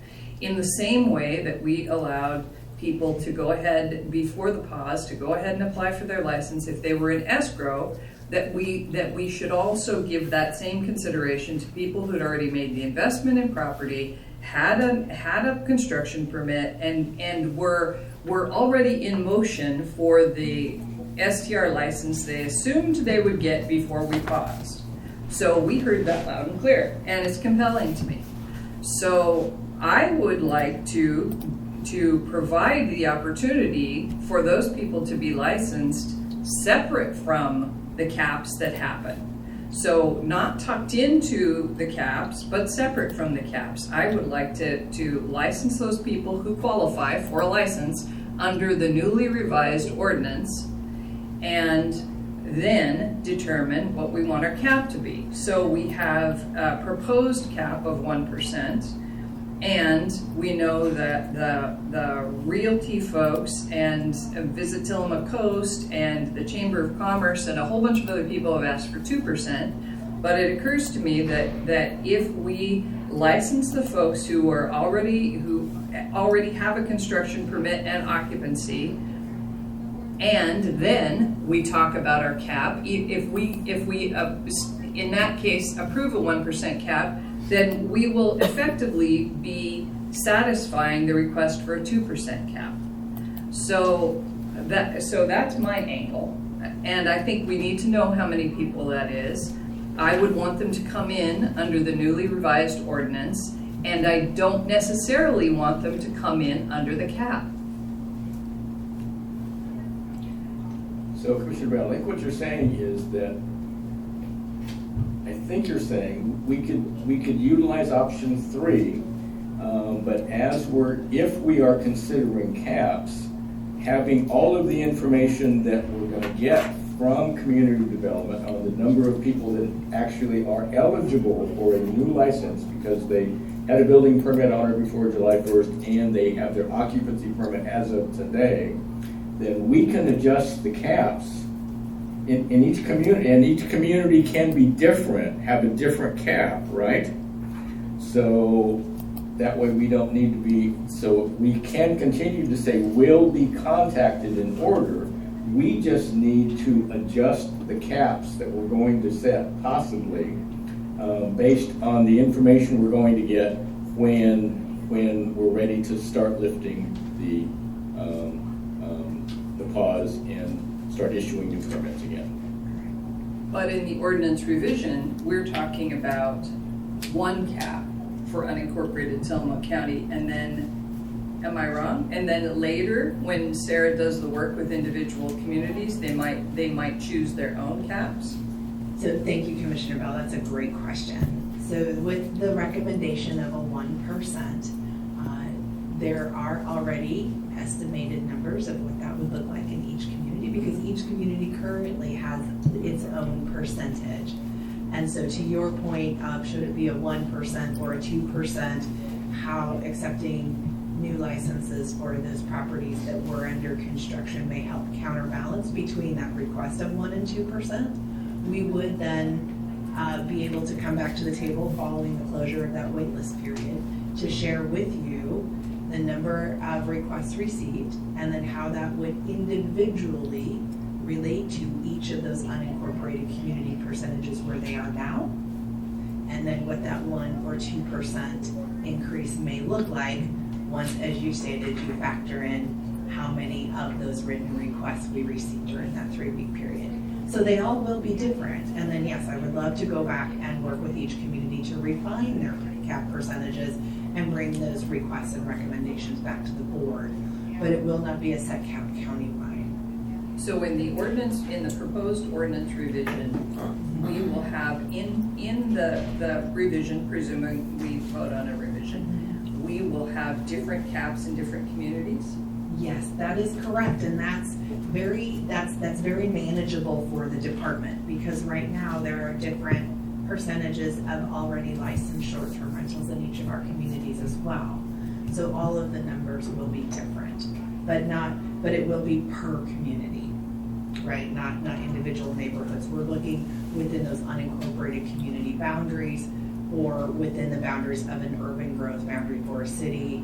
Through GIS, we are looking at the total numbers within those defined areas in relation to the number of dwellings that also exist in those areas. So they are all different. They will continue to be different. I anticipate that probably will continue over time.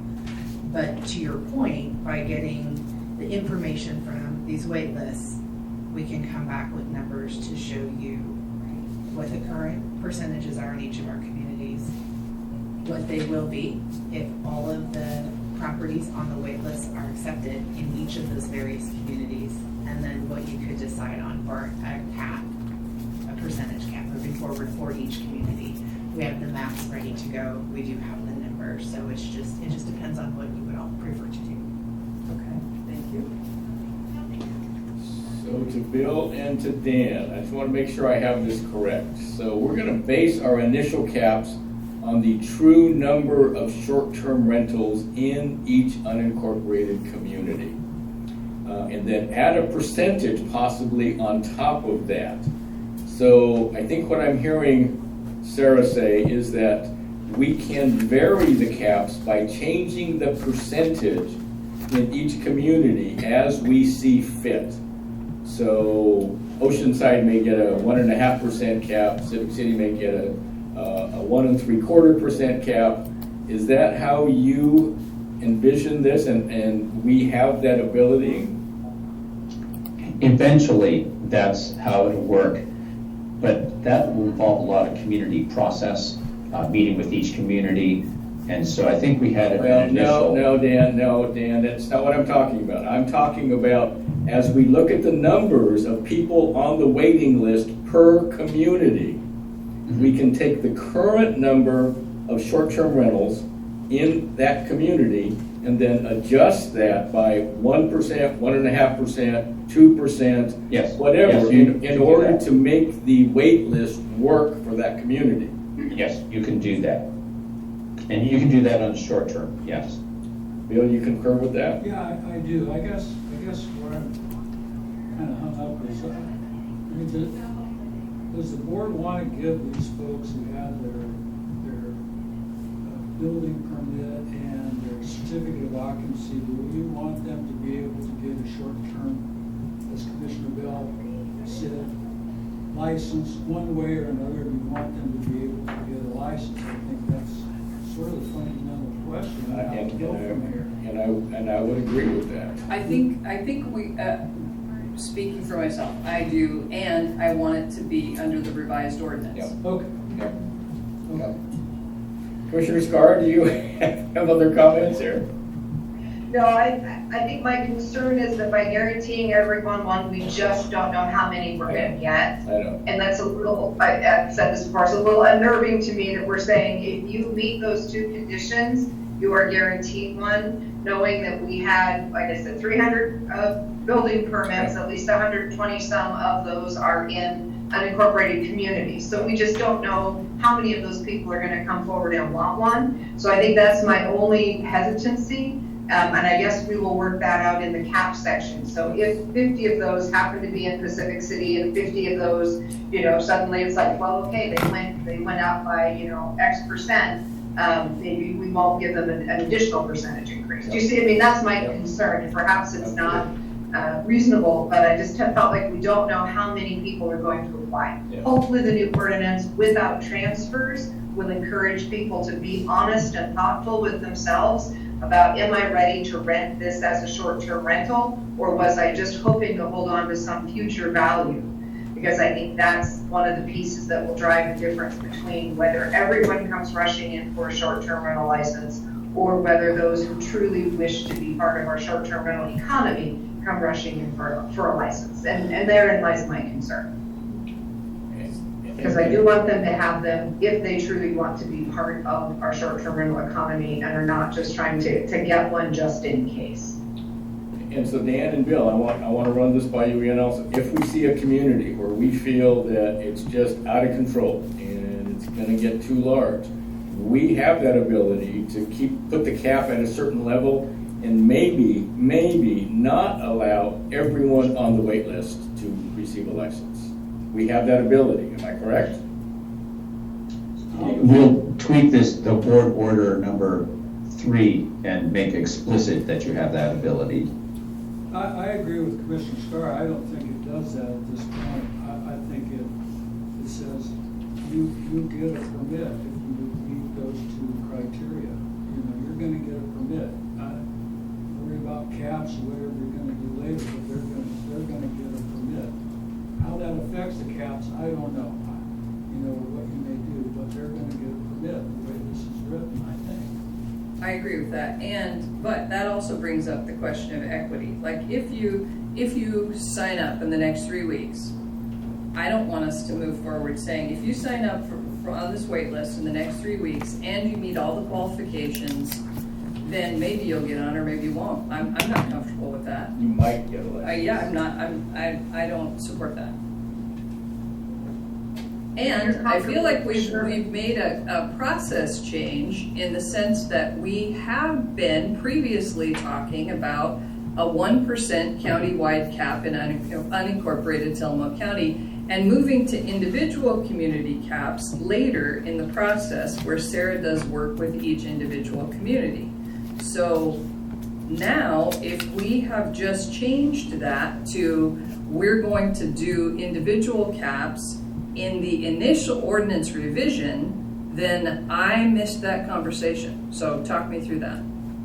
Certainly, I'd be happy to, Commissioner Bell. You need to speak into the mic. Sorry. I'm sure everyone can hear you on. Thank you, Commissioner. All right, is that better, Dan? And Commissioner Yep. Scar, can you hear me? I can hear you. Thank you.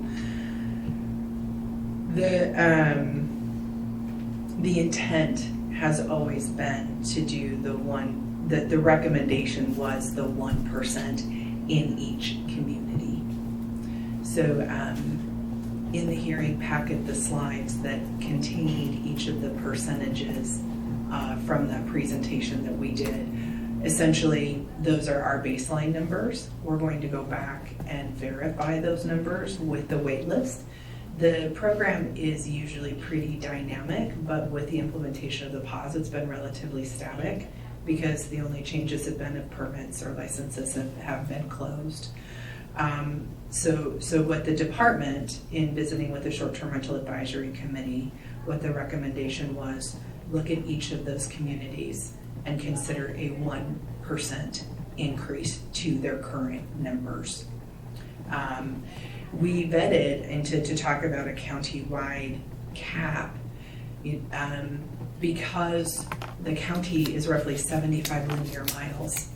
And if we took in all of the properties that were approved in unincorporated Tillamook County and applied a cap, the livability issues may not be as effectively addressed, especially those related to congestion or over inundation, as we've heard from testimony, people who have several rentals on their street, and they're wanting to see that growth better managed.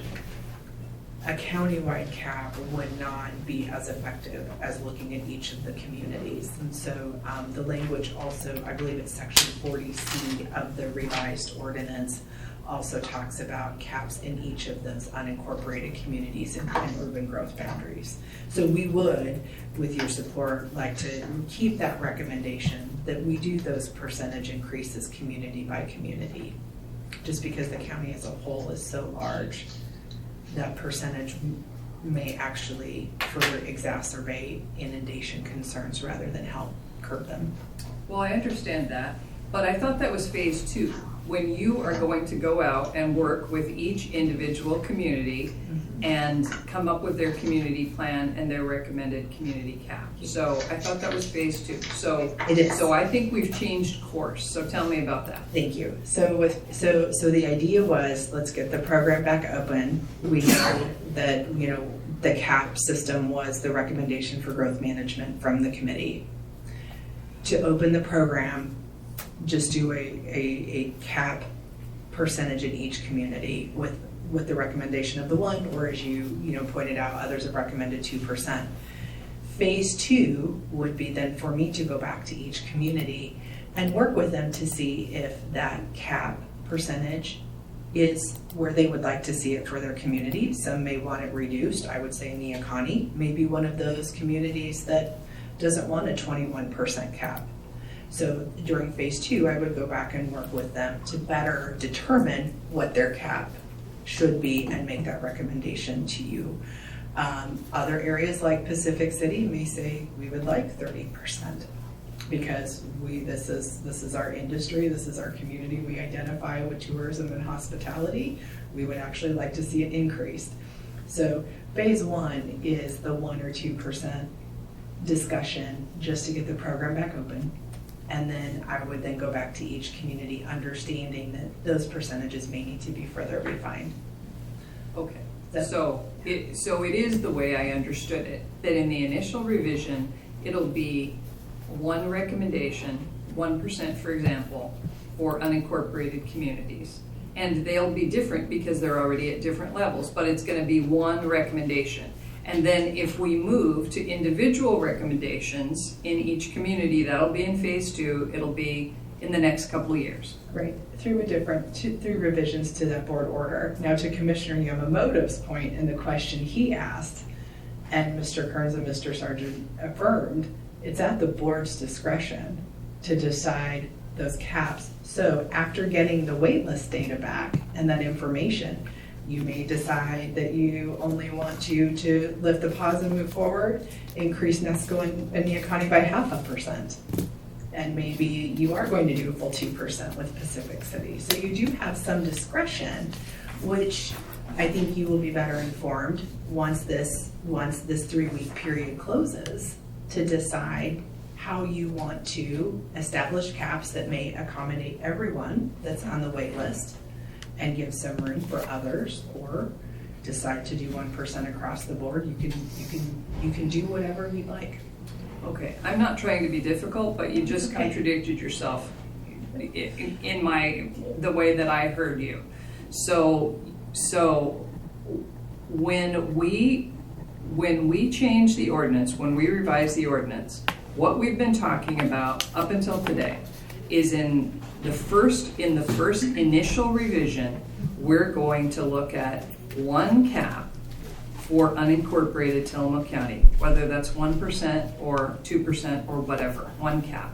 So what you just said is, or you could change your mind and do it according to each community, which to date we've only been talking about in phase 2.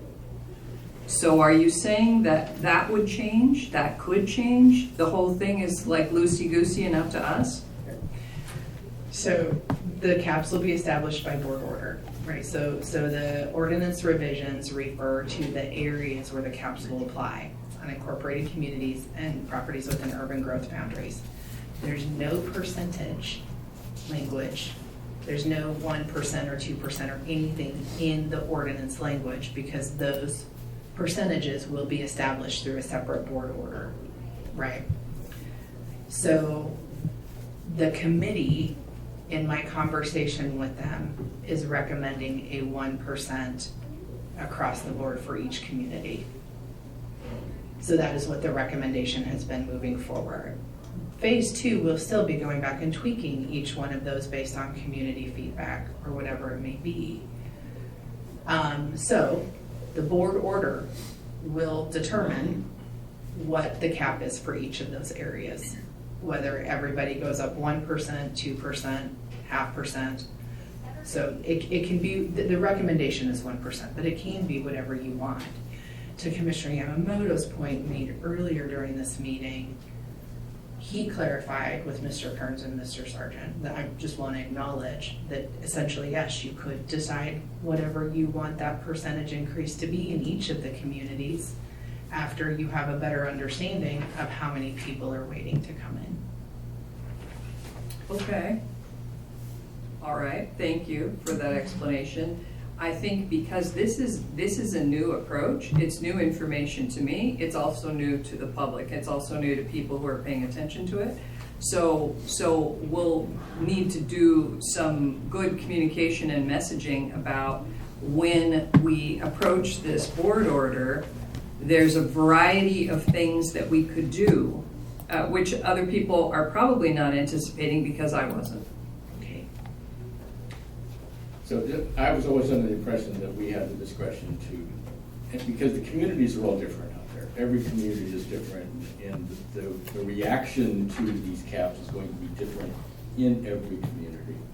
So I was always under the impression that we had the discretion to raise or not raise over the current short-term rental numbers within each community.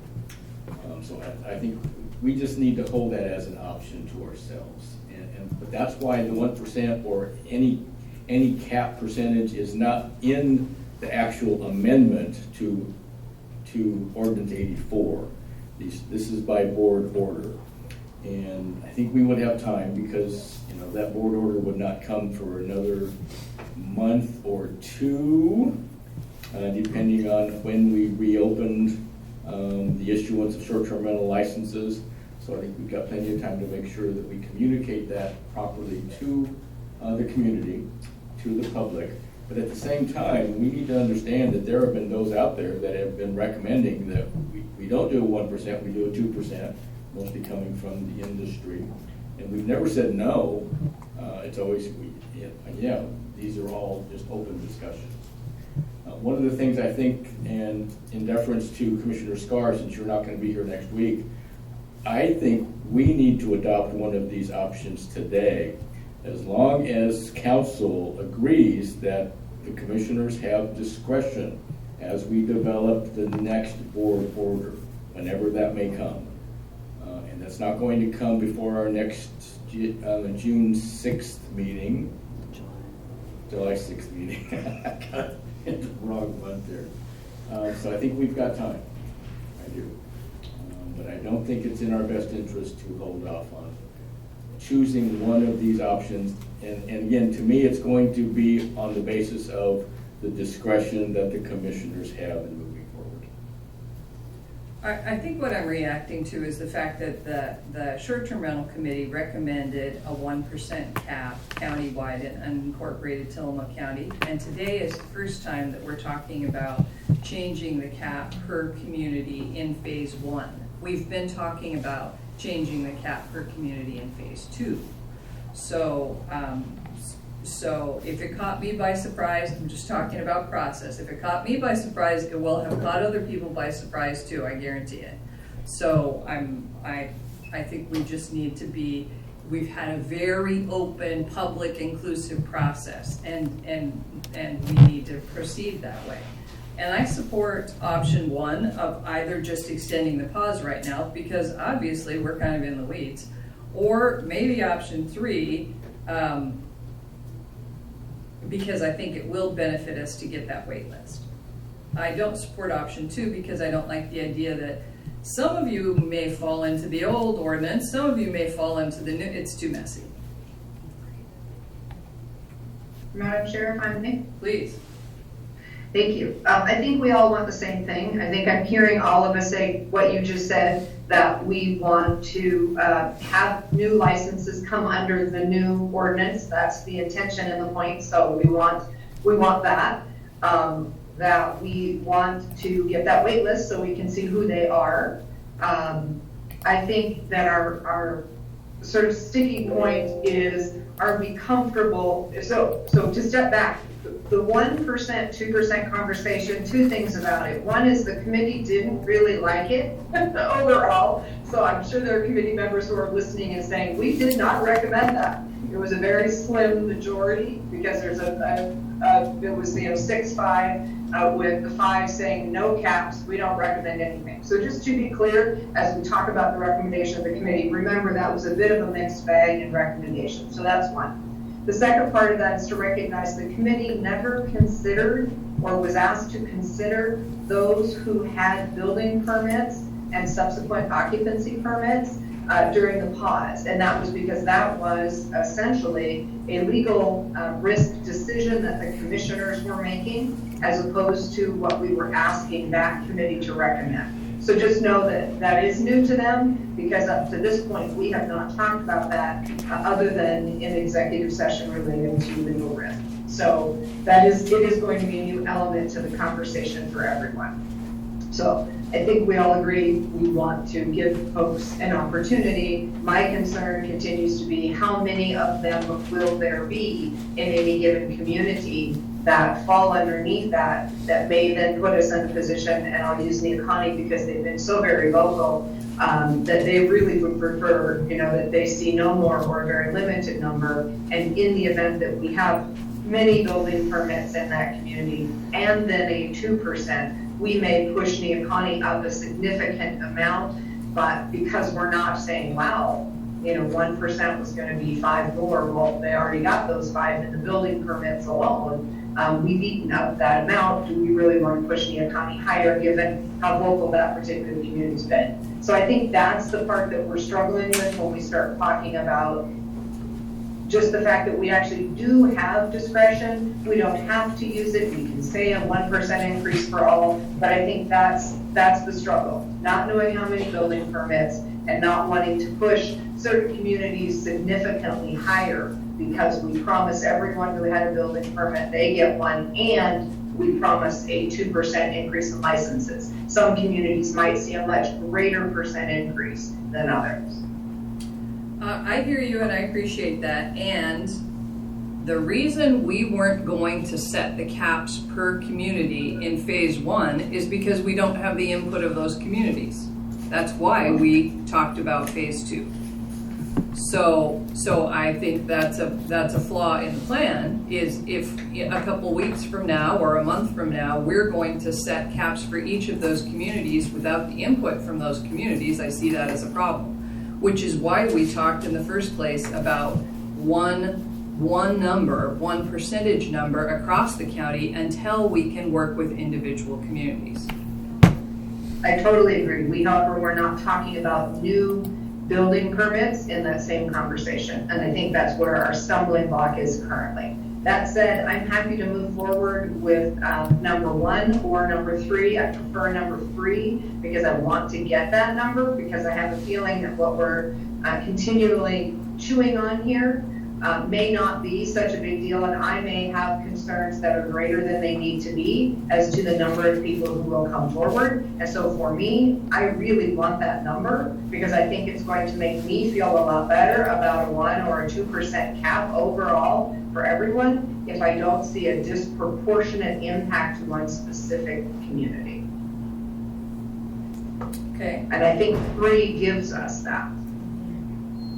It gives us more information. Commissioner Bill, based upon your last based upon your last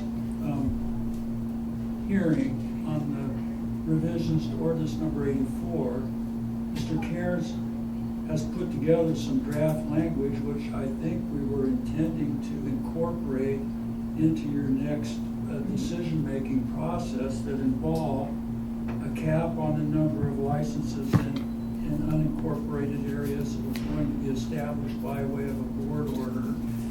And in the areas where there were, outside of those 14 areas, there would be some sort of a distance measurement, 250 feet we brought up. Those are the ones like up the rivers that you guys mentioned. And finally, we put in a use it or lose it option for you. So that's, I don't know how that. For consideration. Yes, Okay. for your consideration next time. I don't know, Commissioner Bell, and I'm sorry, I don't know how that dovetails into what we had been doing before, but that was where we were intending to go based upon what we figured we heard from you at the last hearing. Thank you. You're welcome.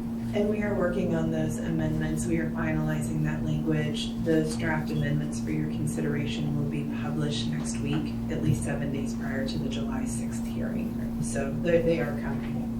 And the one about the limits, it does say in those unincorporated areas that you would establish them by way of board. Does that help you a little bit in terms of your dilemma?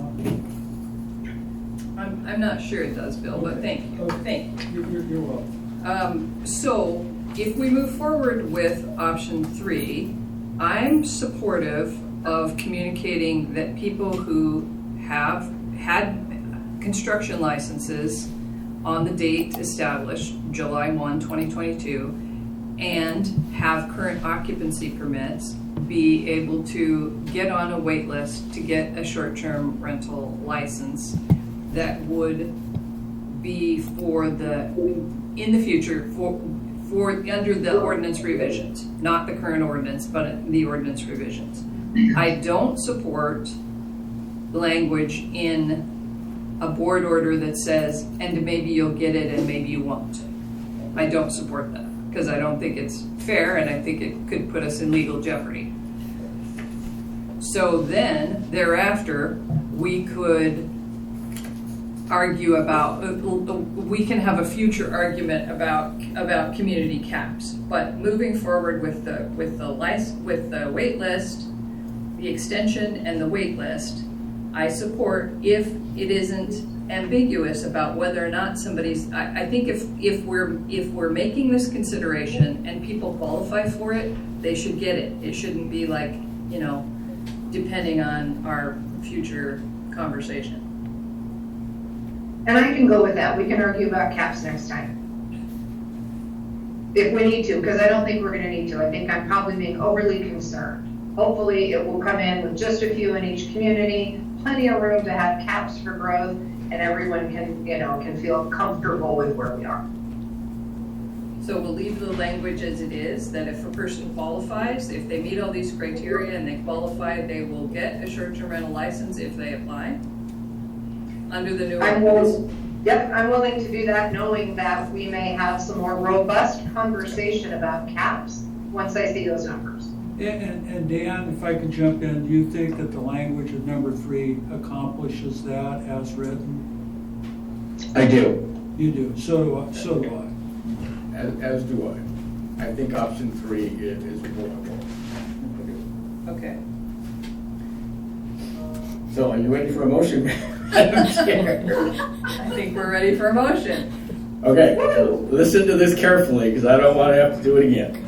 So, Madam Chair, in the matter of replacing Board Order 22-033 by modifying and extending the temporary suspension in the acceptance, processing, and issuance of new short-term rental permits in unincorporated Tillamook County, Board Order number 23-035, Option 3.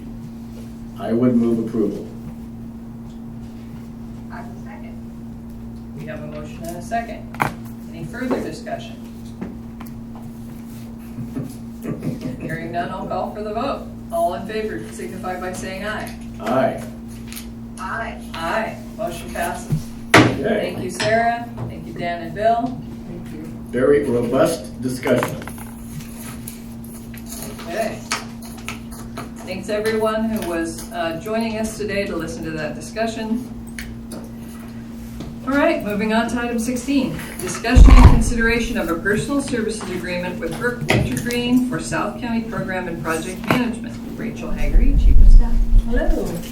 This is a one-year. Good And I was going to say that, but it's not quite there. This is a one-year renewal with Brooke Wintergreen in the amount of $48,960 paid out of the parking revenues we're receiving at Cape Kiwanda.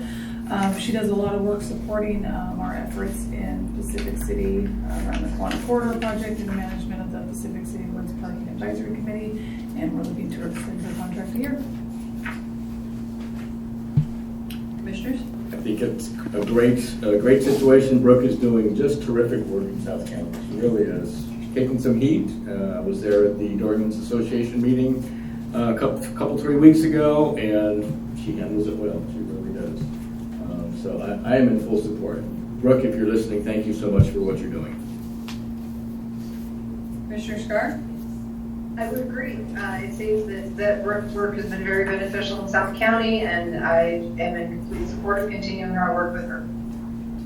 Terrific. Well, I think we have enjoyed working with Brooke, and she's doing a good job.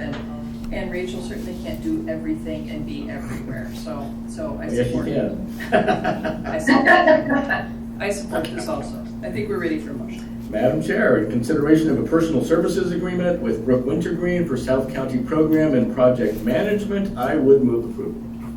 And I would say. We have a motion and a second. Any further discussion? Hearing none, I'll call for the vote. All in favor signify by saying aye. Aye. Aye. Aye. Motion passes.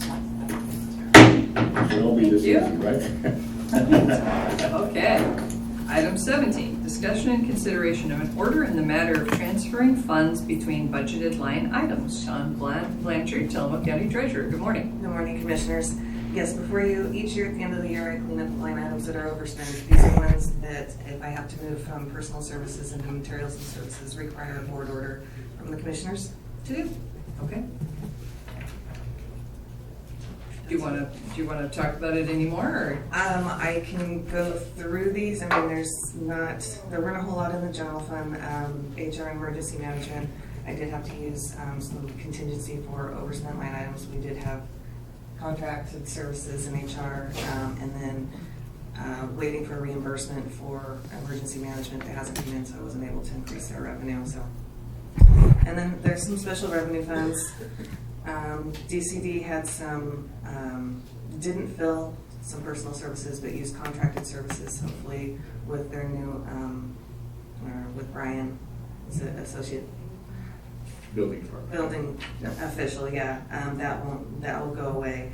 Health and Human Resources, I will have another board order line item transferred. They had an invoice come in late for their construction in progress, and I will need to move from materials and services into capital, so there will be another board order next week for that. Library, they didn't fill some positions, but did use some network fees and contracted services. And then there were the movement in the ARPA funds to cover what we did spend last year, because we had just put it all in the line item in contracted services, but we did spend out of capital and personal services. Okay. Thank you. Perfect. End of the year cleanup. Yes. Commissioner Scar, comments, questions? No comments, just part of what we need to do business, so I'm in support. Okay. Madam Chair, in consideration of order number, Madam Chair, in consideration of an order in the matter of transferring funds between budgeted line items, order number 23-036, I would move approval. And I would second. We have a motion and a second. Any further discussion? Hearing none, I'll call for the vote. All those in favor signify by saying aye. Aye. Aye. Aye. Motion passes. Thank you. Well, we have a couple of public hearings. Do we need a break? Can we? I have an appointment at noon. Okay. So if we. This will only take 10 minutes, right? I hope so. Yeah, all right. Should be short and simple, let's hope. There you go. Okay. So we're gonna. Although, yes, I could use a break, but that's okay. I have to break in though. I mean, they are time certain, so I don't know how we're doing on Oh, Well, it's past the time. Past the time. Well past. We're well past the We're time. out I think past it's the like time. 10, Yep. my mistake. Yep, there you go. Okay, so at this time, we are going to recess the board meeting at 11:24 and open public hearing at 11:24. Oh, I should read it first. Public hearing concerning the proposed supplemental budget for the Solid Waste Service District fiscal year 2022 to 2023 and appropriating funds. So the VOCC meeting is recessed at 11:24 and the public hearing is also open at 11:24. Sean. So this was a couple weeks ago, we had a solid waste supplemental budget meeting. This was to increase the transfer to the solid waste sinking fund. It was coming out of the beginning fund balance of the solid waste department at the request of solid waste manager David McCall. Okay, thank you. Do we have, this is a public hearing, do we have any public comments or testimony? If not, we will close the public hearing at 11:25 and move into consideration of an order in the matter of adopting a supplemental budget for the Solid Waste Service District fiscal year 2022 to 2023 and appropriating funds. Commissioners? I'm good. Got to do it, let's do it. Okay. So I don't I have the board order, but I don't have the solid waste service district order number. Is that required? As I make these? Should have it, yes. I should have it. I don't have it. I get those from Isabel or Debbie. Do we have the solid waste service district order numbers? I'm looking up to see if Thank I you. can find it, yeah.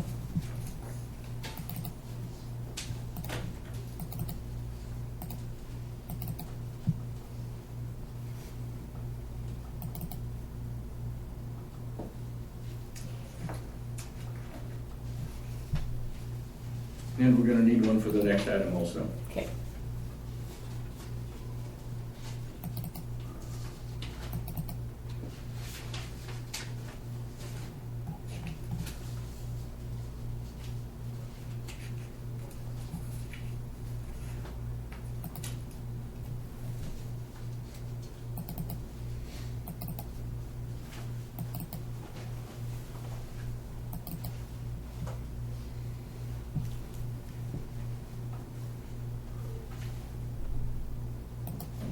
Twelve and 13. 230112. 23-012. Yep. And then the next one will be 23-013. Correct. Thank you. Okay, Madam Chair, in consideration of an order in the matter of adopting a supplemental budget for the Solid Waste Service District fiscal year 2022-2023 and appropriating funds. This is board order number 23-037 and Solid Waste Service District order number 23-012. I would move approval. A second. We have a motion and a second. Any further discussion? Hearing none, I'll call for the vote. All in favor signify by saying aye. Aye. Hey. Aye. Motion passes. Okay, moving on to item 20. This is a second public hearing concerning the proposed budget appropriating funds and categorizing taxes for the Solid Waste Service District for fiscal year 2023 to 2024. We are opening the public hearing at 11:27 a.m. So before you, after meeting twice with the Solid Waste Service District Budget Committee, this is the Solid Waste Service District budget for 2023-2024. If I could, when it goes through, have somebody read through the order, that would be great for the record. Read through the whole order. Just that one page. That's what I mean. Yes, just the Okay. one page. Okay. So I think we need to open the public hearing portion first. It is, yes, the public hearing is open. Do we have any comments or testimony? Hearing none, we'll close the public hearing at 11:28 and move into consideration of an order in the matter of adopting the budget and appropriating funds and categorizing taxes for the Solid Waste Service District for fiscal year 2023 to 2024. Commissioners, any discussion, questions? Good. Nope. All right, then we're ready. Madam Chair, I will read this order. Madam Chair, in the matter of adopting the budget, appropriating funds, and categorizing taxes for the Solid Waste Service District for fiscal year 23-24, board order number 23-038, Solid Waste Service District budget, Solid Waste Service District order number 23-013. This matter coming to be heard this 21st day of June 2023 at a regularly scheduled meeting of the Board of Directors of the Solid Waste Service District, at which time it appears on the 2023-2024 budget for the Solid Waste Service District has been proposed, and whereas the Solid Waste Service District Budget Committee has approved the 2023-2024 Solid Waste Service District budget, now, therefore, be it resolved that the Board of County Commissioners of Tillamook County, Oregon, sitting as Board of Directors for the Solid Waste Service District, now adopts the budget for fiscal year 2023-2024 in the total sum of $7,741,530. Be it further resolved that the amount for the fiscal year beginning July 1, 2023, and for the purposes shown are hereby appropriated on Exhibit A, attached hereto, and incorporated by reference herein. Be it further resolved that the Board of County Commissioners of Tillamook County, Oregon, sitting as the Board of Directors for the Solid Waste Service District, hereby levies the solid waste service charge in the aggregate amount of $249,444 provided for in the adopted budget. The following allocation and categorization, subject to the limits of Section 11B, Article 11 of the Oregon Constitution, make up the above aggregate levy. Subject to general government limitation, $249,444. With that, I would move approval. I would second. We have a motion and a second. Any further discussion? Hearing none, I'll call for the vote. All in favor signify by saying aye. Aye. Aye. Aye. Motion passes. All right. Now we will move into the 10:30 a.m. time certain public hearing concerning the proposed supplemental budget for fiscal year 2022 to 2023 and appropriating funds. Sean Blanchard. Yes, so before you opening the public. Am I not? At 11:31 a.m. Thanks. You're welcome. So before you use the supplemental budget for this year, this is appropriating any increased revenues to offset any increased expenses in departments. There was the Forest Timber Trust, the TLT, which seems to be every year because it's kind of throwing a dart at the board and seeing where it sticks. The road, mental health, always, usually building improvement, and the road improvement construction. Just another piece in the process. Okay, so this is a public hearing. Do we have any public comment or testimony? Hearing none, I close the public hearing at 11:32 a.m. and we'll move into consideration of an order in the matter of adopting a supplemental budget for fiscal year 2022 to 2023 and appropriating funds. Commissioners, any questions for Sean? No questions on my part, thank you. Good. We're ready for the order. Madam Chair, in the matter of adopting a supplemental budget for the fiscal year 2022-2023 and appropriating funds, this is Board Order number 23-039. This matter came before the Board on June 21, 2023 at a regular meeting of the Tillamook County Board of Commissioners, at which time it appears that a supplemental budget for fiscal year 2022-2023 has been proposed, and whereas a public hearing on said proposed budget was held on June 5th, 2023 per the requirements of Oregon budget law, now therefore be it resolved that the Board of County Commissioners hereby adopts the supplemental budget for fiscal year 2022-2023 in the grand total of $3,659,800 now on file at the Tillamook County Courthouse. Be it further resolved that the amounts for the fiscal year 2022-2023 supplemental budget and for purposes herein shown on Exhibit A are hereby appropriated. And with that, Madam Chair, I would move approval. And I would second. We have a motion and a second. Any further discussion?